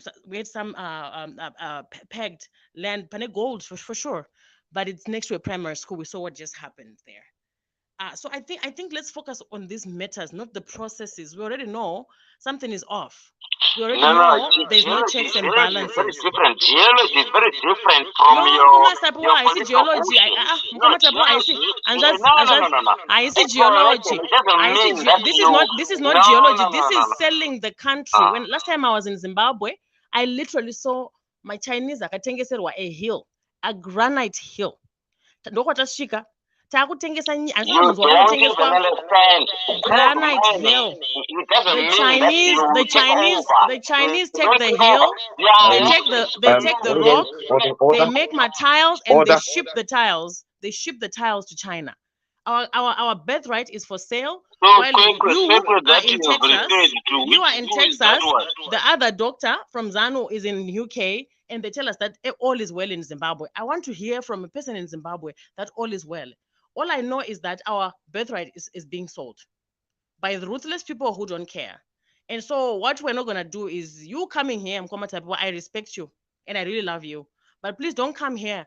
Disruptor. We don't care about the process, it's the gold. I've gone through that process.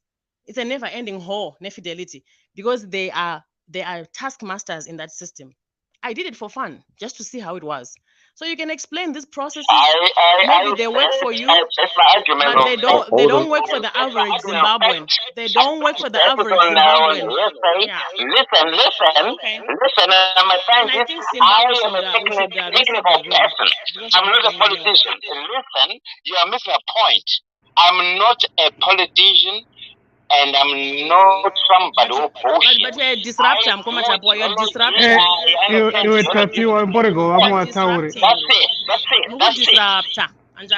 Disruptor. And the way I'm just going to make it Don't waste my time. Don't waste my time. I'm just going to make it Zimbabweans. And I'm going to Texas, USA. That's not fair. Because we know the people on the ground are suffering. So let's Vanani. But the problem,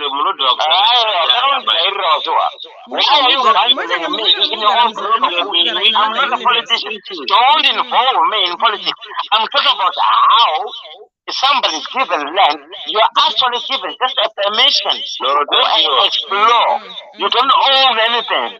You don't own anything. You explore. That's geology. You understand geology, yo.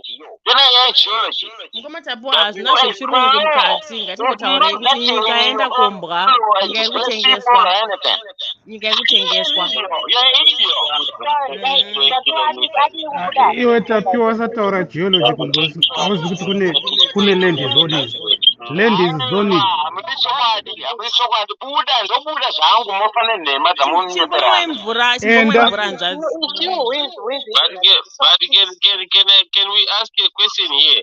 Simba, just one question. Go ahead. Are we talking about sewages or we are talking about the gold mafia issue? Why are we mixing issues? We're talking about everything because everything is mixed, because everything is connected. No, we don't have single. We don't have single issues. We don't. No problem. We don't. There's no single. There's no single issues. Trying to explain is the way that gold comes from Zimbabwe. That was the question which was asked by Zimbabwe Kanja. And now you are mixing issues. We heard it, right?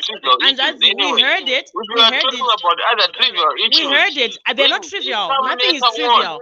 Nothing is trivial. There's nothing trivial. Let's talk about one issue. We finish. We go to the one issue. Apana one issue. Another issue. It's all connected. It's all connected. Hold on, please. Hold on, please. I have to take over. Order. Order. There's someone who's got a question. Can we all hold, please? Let's hear the question. Right.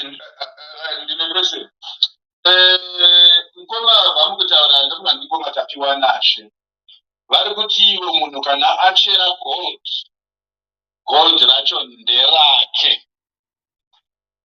oenda naro kufidelity rono purify wa kufidelity roiswa chidhindo chezimbabwe kufidelity rodzorerwa futi kwaari iye aenda naro kufidelity handisi kuona pakachena ipapapo kuti ifidelity inonodzorera futi gold racho kumunhu saka inenge ichida kuti munhu iyeye azoita sei naro. Why iyo fidelity yacho yoti munhu atenga gold kuno auya naro fidelity kuzopurifyisa ndiye futi wavanoti ndiye agent wokuzonotengesa gold racho. Saka ipapapo hold on. Ipapapo RBZ nefidelity ndiri kuona paine loophole yekuti gold iroro rinozopedzera rakuita zvekusmagliwa kubuda muZimbabwe. Why? Because rapurifyiwa raiswa chidhindo cheZimbabwe ati riri kudzorerwa kumunhu pane kuti Reserve Bank of Zimbabwe ndiyo ichitengesa gold racho yokupa iwewe mari yako yaunofanira kupiwa. Iyo Reserve Bank of Zimbabwe ndiyo yochitengesa.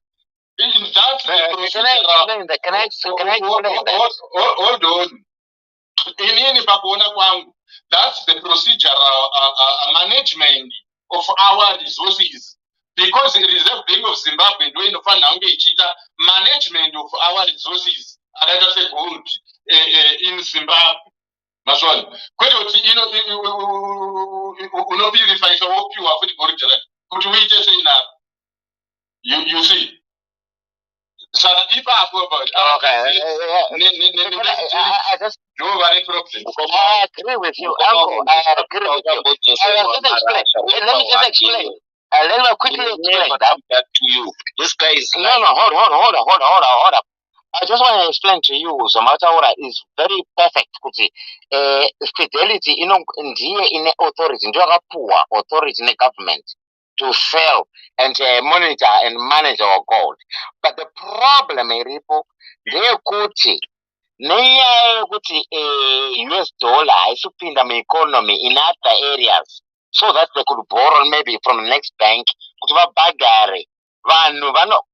Gold is only dealt in US dollars in Zimbabwe. If you don't agree with me, or if you want to UK, you think I don't know. I know, right? Because I have people down there, right? What I will tell you is this. Chinoita level fidelity haikwanisi kuwana mari yakakwana. Because inotorerwa mari negovernment. Because government inobhadharawo zvinhu zvayo ne-US dollar. Saka fidelity inogara ine deficit yema-US dollar yekubhadhara vanhu kutenga kubva mumakorokoza kana kuna mabuyers achauya kufidelity. Kuti vavabhadhare manje every time paanouya negold ka. Wotanza mangwana mari yangu iri mubank ka. Hakuna, because hakuna mari yacho. This is what happens now. Kuti vanokupa a license, export license. Woenda ku Dubai, unotengesa, right? Watengesa kudero. Iwewe ikoride andi wabhadhara makorokoza. Wabhadhara mutero pawauya ku fidelity, wabhadhara nditi. And then iwewe hausina chikwere nehurumende.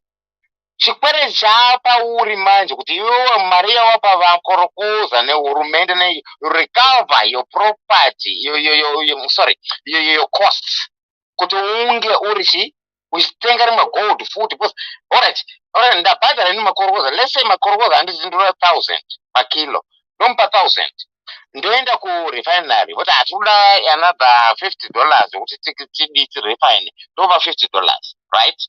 Because atula tax yekuti iwewe you are handling gold ne license yako in that level tax over tax, right?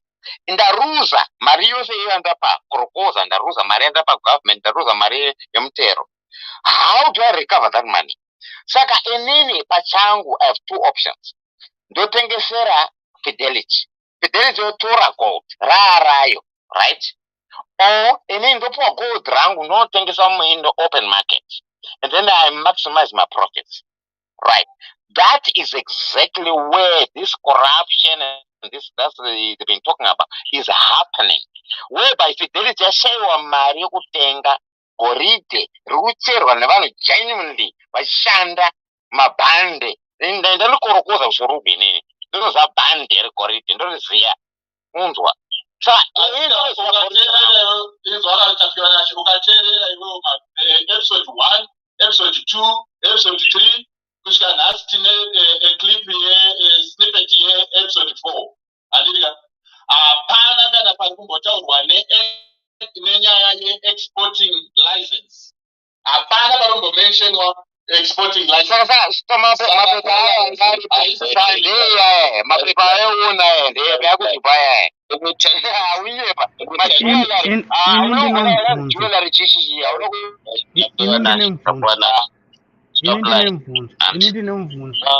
happens is that they take fidelity takes a percentage. All right, if a makorokoza goes into the ground and mines his gold, Pano purifier, I purified also in my mind. Korokoza uchipedza purifier. Pane fidelity, pane CIT minerals. They take a third of what you do, what you make. Fidelity takes a third, CIT minerals takes a third, and you as the mine operator stay with a third. That is your running cost. Do not lie to people. Fidelity has got gold, a third of each and every production that was made. Fidelity is making that. It is a taxation. No, I said that you are lying. Somebody, I said it's not. It's not. You are lying. Hold on. Okay, hold on, please. No, hold on, please, folks.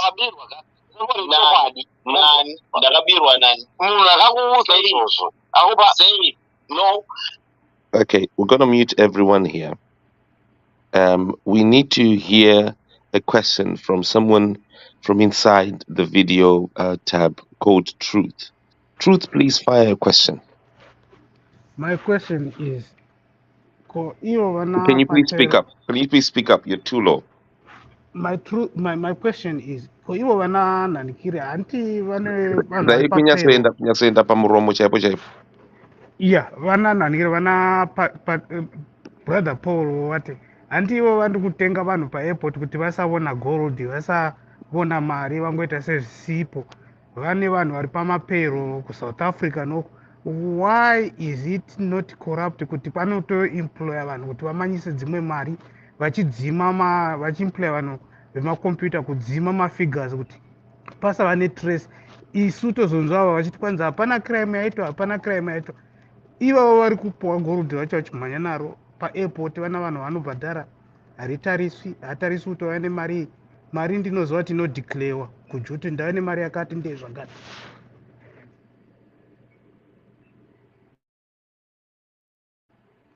Right. So the question there, I'm going to put it in English to you, Tapiwa. You're saying that there is nothing there, and yet here there are people who are getting bribes. People who are being paid.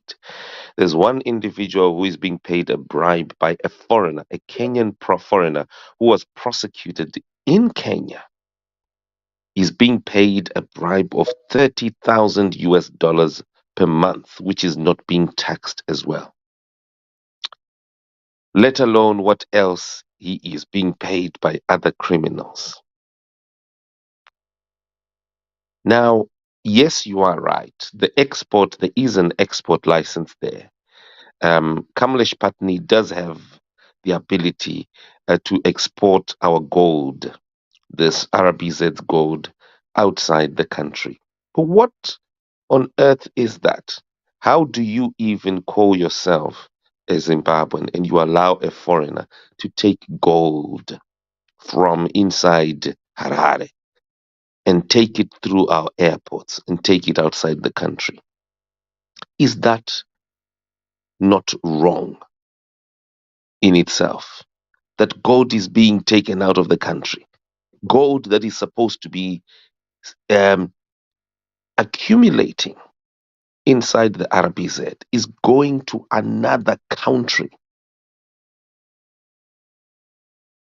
Is that not a crime in itself, Tapiwanash?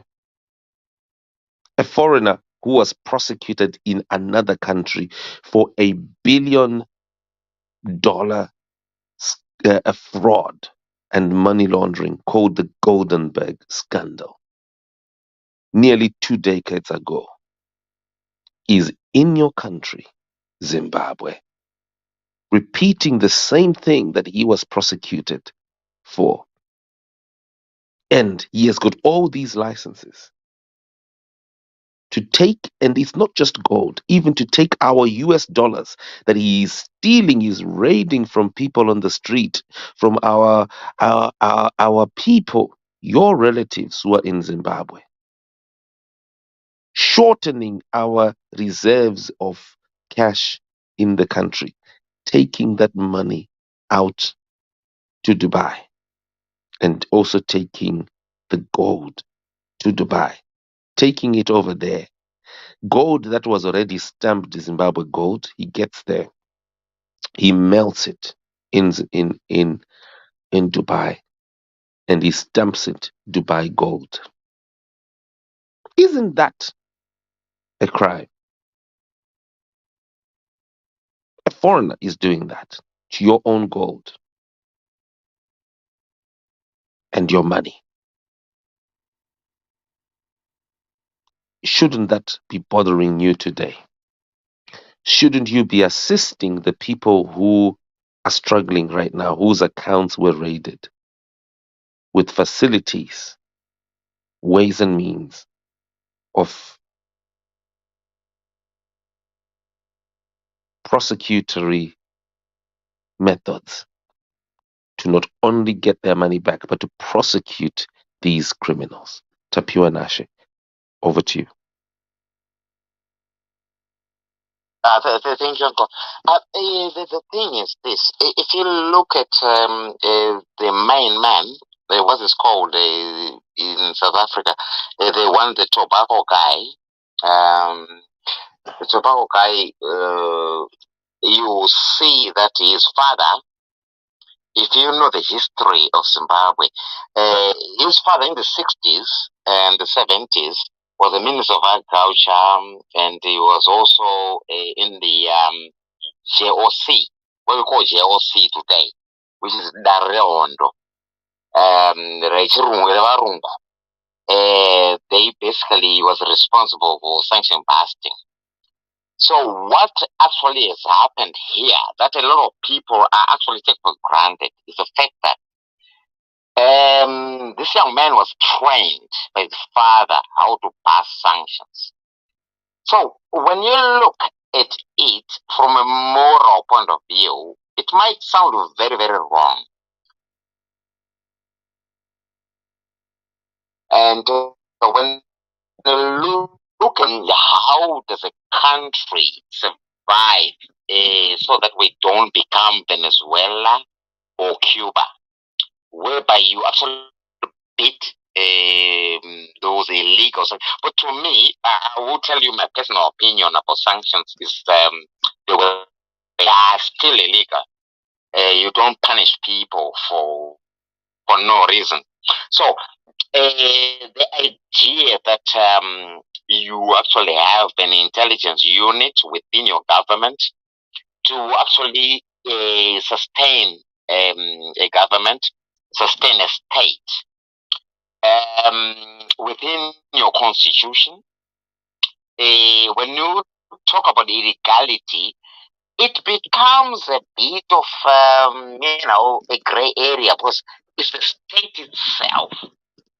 It's not exactly breaking rules, but creating its own rules that are within intelligence. Have to do with people that do covert operations. Now, in the United States or the UK, what they do is that they call it what do they call it? It's what you call it's something that's exposed. What do you call it? What do you call it? It's documented. I'm forgetting the word, but there are certain state operations that happen that you have to do to survive. You have to pay. If you look from 2008, when our dollar collapsed, when we were billionaires in Zimbabwe, up to now, the government learned a big lesson of not relying on the petrol dollar. If at all they're going to get it, they're not going to get it through the banks. And if you look at the banks who were punished, I think it was one of the banks was punished like 30 million for actually facilitating a government transaction. So when a country has unilaterally declared economic war against you, it's very ironic for its own citizens to actually talk about legality when your country is under illegal sanctions. So what legality are you talking about? When I don't have access to loans, I don't have access to banking systems, to switch system, I have nothing. So what do? I do in cash. So how can you criminalize? Let's say you're punished for, you're grounded for a month, but mwana still have to go to school. Saka mwana wako akaenda achinokumbira pa next door kukumbira mari yebhazi uenda kuchikoro, would you actually criminalize him? But arikuda kuenda kuchikoro, haasina kudi kuenda kunoba or anything. It just needs continuity. So this is exactly where we are with our own government when we question the corruption and this and that. Of course, there are people who take advantage because there's no bookkeeping, because it's easier to see an electoral footprint, a corruption.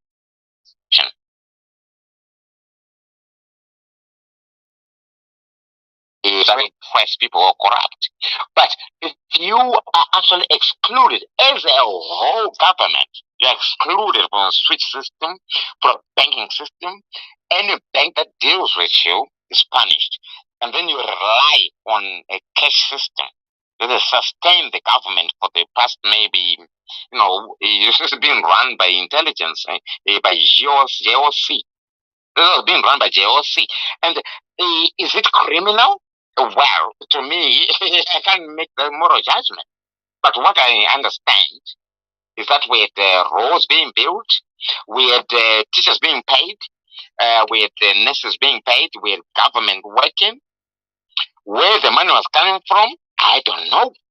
So basically, I cannot make that moral judgment because I don't even live in Zimbabwe myself. But all I can say is that somebody was working hard to actually, whether it was legal or not, to me, it's a non-event. What I need is now to question you, kutisha akabhadharwa nemari yakabiwa iyoyo, womuudza iwe kuti salary yako shamwari haiwa dirty money. Well, it's entirely up to you and him with that discussion. You talk to him kuti wakabhadharwa mari awenzi yako $20 yaidhepi. Oh, takadi munhu akabuda nesuitcase akazozoka nesuitcase. Do you have a problem with that? That's exactly when you're gonna face your own people. Say, okay, Saka, so where was I gonna get my money? What the problem with it?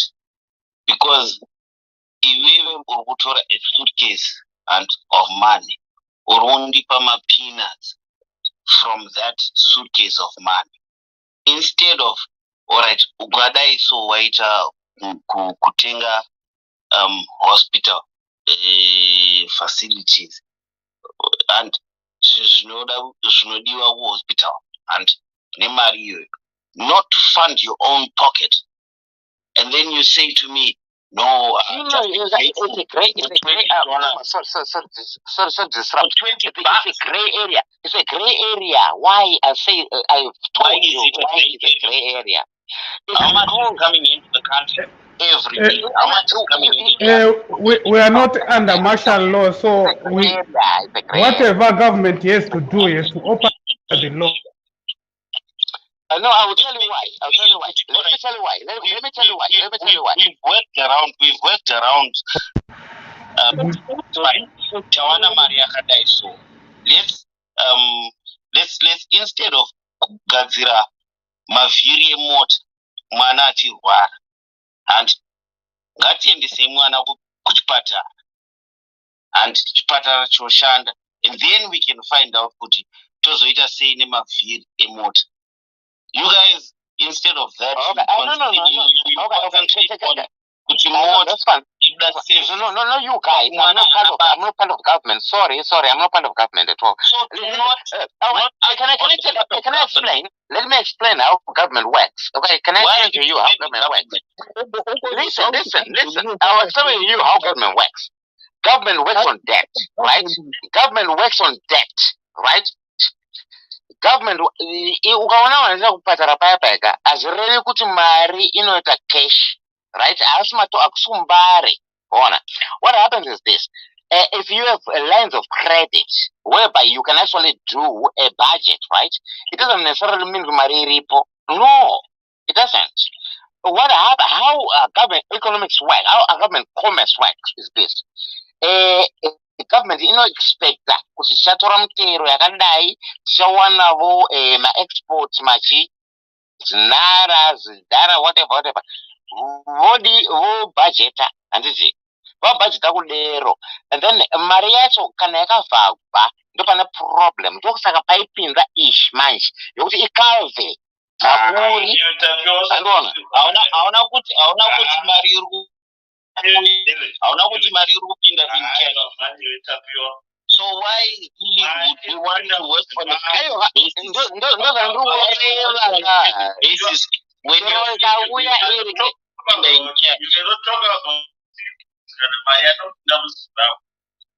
Wait, Arguti in cash. And then now you want to tell us that you work on Wait, just have a discussion.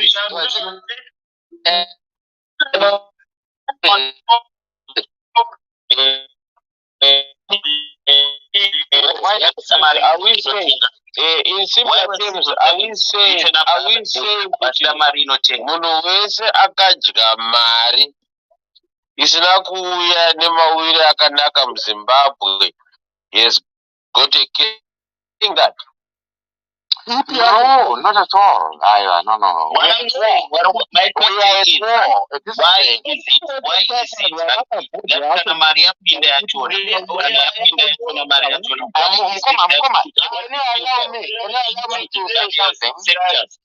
Can you allow me to say something? Don't argue for strategic making.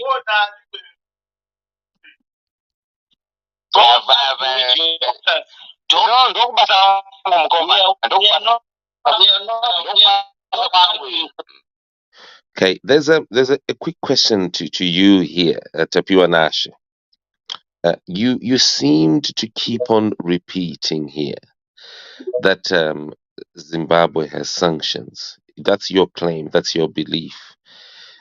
Even though I myself, I don't see any sanctions at all that Zimbabwe has, contrary to what you protest. I ask you on that. Are you not aware that there is no country in the world that doesn't have sanctions? Every country has some sort of sanctions one way or the other. I mean, real countries have sanctions. And Zimbabwe is one of the few countries that doesn't have sanctions. But nevertheless, assuming there are sanctions on Zimbabwe, there are more sanctions on UK than there are against Zimbabwe. Were you aware? Like, as a country, assuming that Zimbabwe had sanctions, had real sanctions. The reason why people were British people decided to exit the EU was because they were saying that they're being controlled. Their trade restrictions. Those things are sanctions. And China has got sanctions against itself. Its goods many times have been blocked. They have been when they're being shipped, have literally been stopped from entering certain countries. What are those? Those are sanctions. Those are restrictions. Show me one country that doesn't have restrictions, one way or the other. So even right now, the United States, you have Russia waking up in the morning. When Putin wakes up in the morning and he decides to restrict the US, he will just impose something. I mean, literally restricting a whole country. But have we seen any of these countries violating their own laws to the extent that its own or their own gold reserves are being handed into or thrown into the hands of thieves, well-known convicted thieves? Their money from the street is being smuggled out of the country.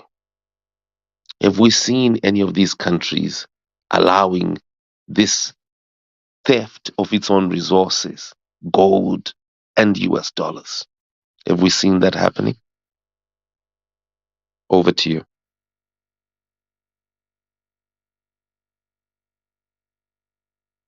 Maybe he's quiet. Okay. So sorry, can I jump in again? Let's maybe let's Hello? hold on, Tapio, but no, Tapio, hold. Let's have, if you can be patient for the next 5 minutes, let's have people ask you questions as well, and then you be last, since you're the most vocal here. Let's move to Joshua Ngwabukomkomo.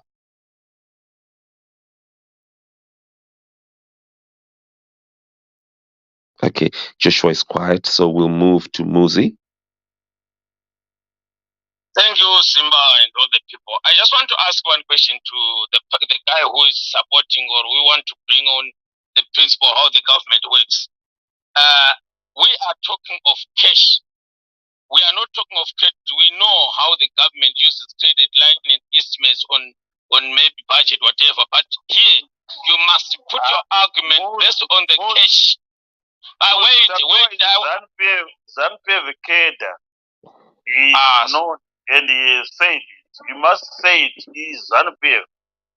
Okay.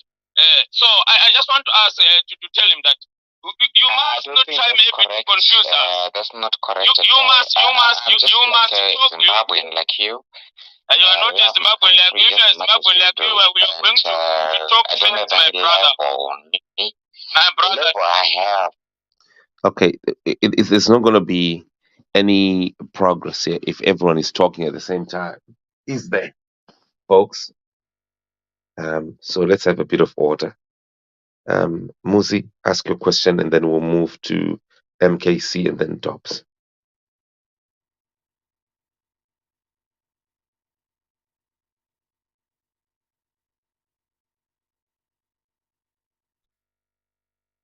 Thank you, Simba. I was asking I mean, it's Dadin or whatever. That we must not talk of estimate or the government principle or whatever. We must talk of the facts that are on the ground. Hello? Do you hear me? Yes, go ahead. Am I audible? Go ahead, please. Yes. Yeah, I was talking about. Let's talk about the cash. I just wanted to the idea that people. No, Muzi, shoot your question. Okay, I was talking, but someone just started talking, so I don't know whether I can continue. Yes, continue, please. So I was talking about. Let's talk about the facts and maybe the reality. We know the problem with you, with us human beings. Sometimes we always fight against the reality. That's why we fail to come up with maybe the solutions. The reality is, people were carrying bags of money. Not that one that you were assuming that the assumption of maybe credit lines and whatever. No, let's talk of the bags of money that were coming in the country after selling that smuggled gold. If you can explain on that or talk on that, we can maybe listen to you. Don't try to divert the people that know the government works like this. Everyone who is on this space, some of them, they know how the government works. But we want to talk of the smuggled gold and the money that was coming to Zimbabwe in bags, how it was supposed to benefit the country, and why is it benefiting the individual. That's what we want to hear here, and that's what we want to discuss about, not about the principle of how the government runs and whatever. No. Okay. Because the people who were smuggling gold were not following any government principle.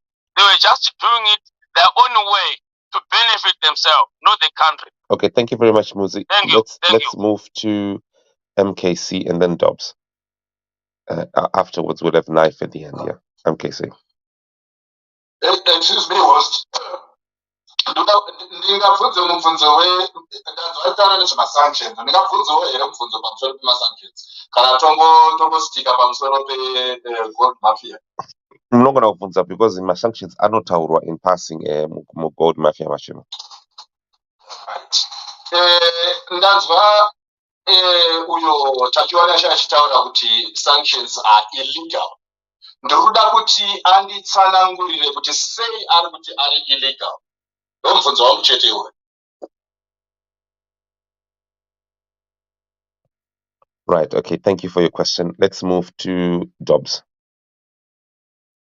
Ya, ndine mubvunzo kuna tapiwa kuti pamasanction ipapo kuti wanga uchitaura kuti pane masanction busting ari kuitiwa, but iyo reserve bank yakataura kuti haisi pamasanction.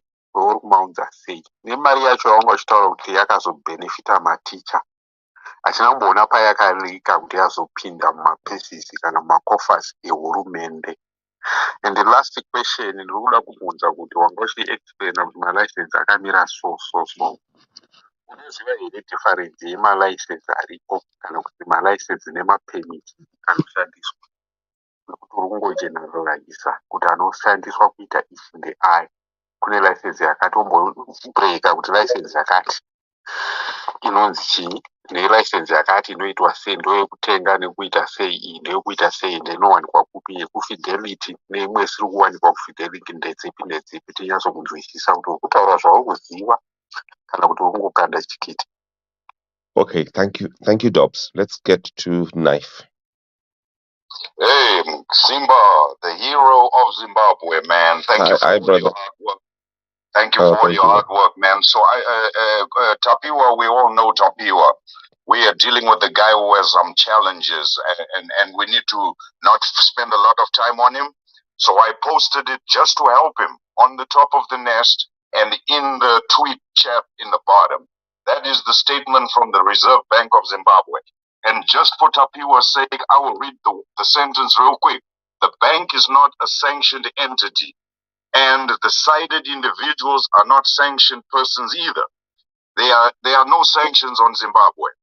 Exports, imports, including trade in gold, to warrant Zimbabwe to circumvent international sanctions through illicit trading in gold, such as the claims that are that is so that just to give you a brief. I don't want to go into too much of it, Tapiwa. It's on the top right there.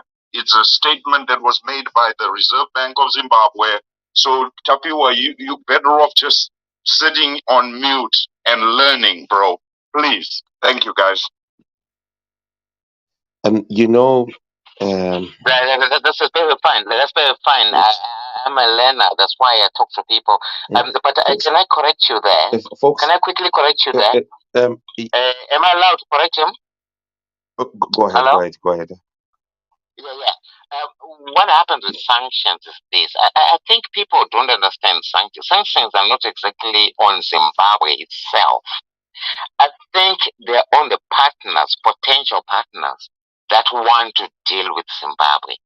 That's exactly how elusive that system is. I will give you an example of nurses. I think it was 2 days ago in the United States, who were told that you need further verification of your ID. If you come from Zimbabwe or Venezuela or Cuba, I mean the countries that have been sanctioned by the United States, then you might need to verify that you are now naturalized in the United States so that you can actually go on a nursing program. If you think that's no sanctions, then I don't know what you think sanctions are. Because sanctions are not exactly to say that Zimbabwe, oh no, don't come to America, or no, we don't want Zimbabwean goods. No, Zimbabwean goods are coming to America. Tractors are coming from the United States to come to Zimbabwe. You know, we had a lot of John Deere tractors that were delivered last year. So it doesn't necessarily mean that there's no trade, zero trade. No. The idea is just to put trade institutions within our country. And that is repercussions on exactly how those institutions actually deal with the ordinary person or ordinary companies.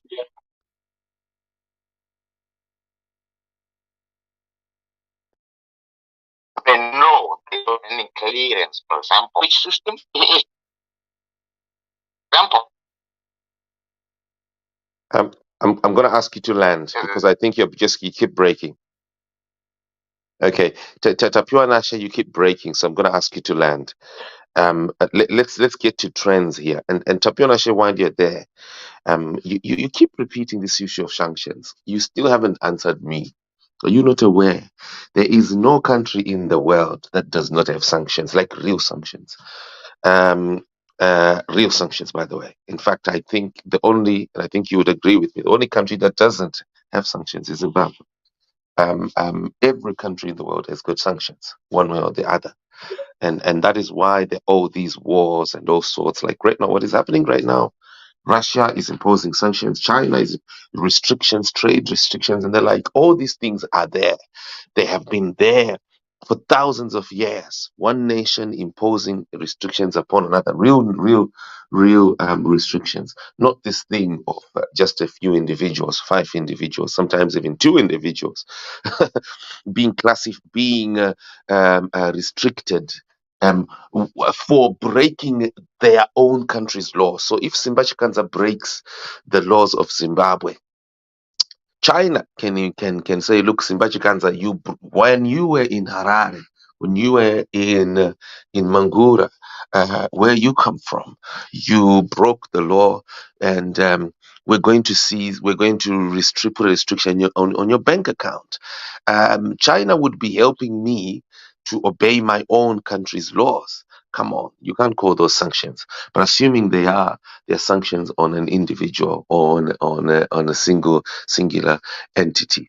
But you still haven't answered me on that. I want to just ask one gentleman by the name Trends. Trends has got the hand up.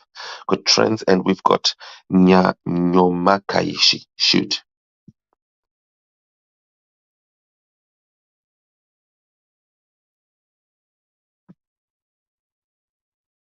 Okay, he's quiet. Trends is quiet, so I don't know what's going to happen now.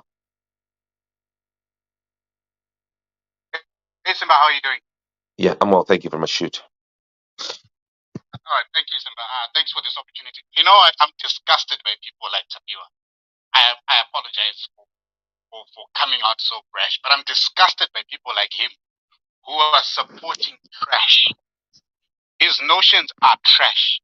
First of all, a country can impose sanctions on whoever they want to if they own that currency. If it's an economic sanction, if they own that currency, they can put sanctions in. Zimbabwe can put sanctions on Botswana for the Zimbabwe dollar. So it's trash. You can't say that they're illegal. They can't be illegal. They own the US dollar. The Americans own the US dollar. That's the first part. The second part about the whole nurses issue. First of all, you don't need to be naturalized for you to become a nurse. I live in the United States. No, you don't have to be a naturalized citizen for you to become a nurse in the United States. The reason why they put that issue as NCLEX is because less than a week ago, the Minister of Health came out saying it's going to be a crime to humanity for them to hire for any Zimbabwean to be hired by another country to come and practice as a nurse. Guess what the Americans decide to do? They'll just shut it down and say, okay, we don't want any Zimbabwean nurses. It's got nothing to do with sanctions. That's all I needed to say. Thanks. Okay, thank you very much. But I wanted to say, folks, to those. So that's so true because when I moved to the US 25 years ago, after I moved to the US, I was recruiting nurses from Zimbabwe. I've gotten probably 27 Zimbabwean women jobs, residency, and citizenship in the US. All they had to prove was that they have passed their nursing exam, and then they will be given a US nursing exam via the email. If they pass that nursing email, instantly they will get their visa done, they'll get their residency permit, and after 1 year, they can get their family to come and be residents in the US. So I don't know what Tapio was talking about. Thank you, Knife, for bringing that up. That is true. You do not need to be naturalized. I know Zimbabwean people who have work permits, who are nurses, who came into this country less than 6 months ago here in the US. So, yeah, thanks, Knife. You know what? While we're on this, folks, and to those who are criticizing Tapio Nashe, there's something big here about Tapio Nashe, which you folks are not seeing, and which I personally praise him for, and which I'm noticing that none of the panelists here are getting. And folks, listen to me, this is really big. The posture that Tapio Nashe has,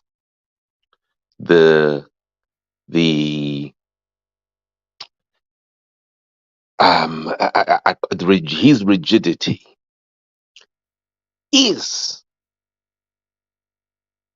it is indicative of the character that is inside the corridors of power, the corridors that matter, where the decisions are made.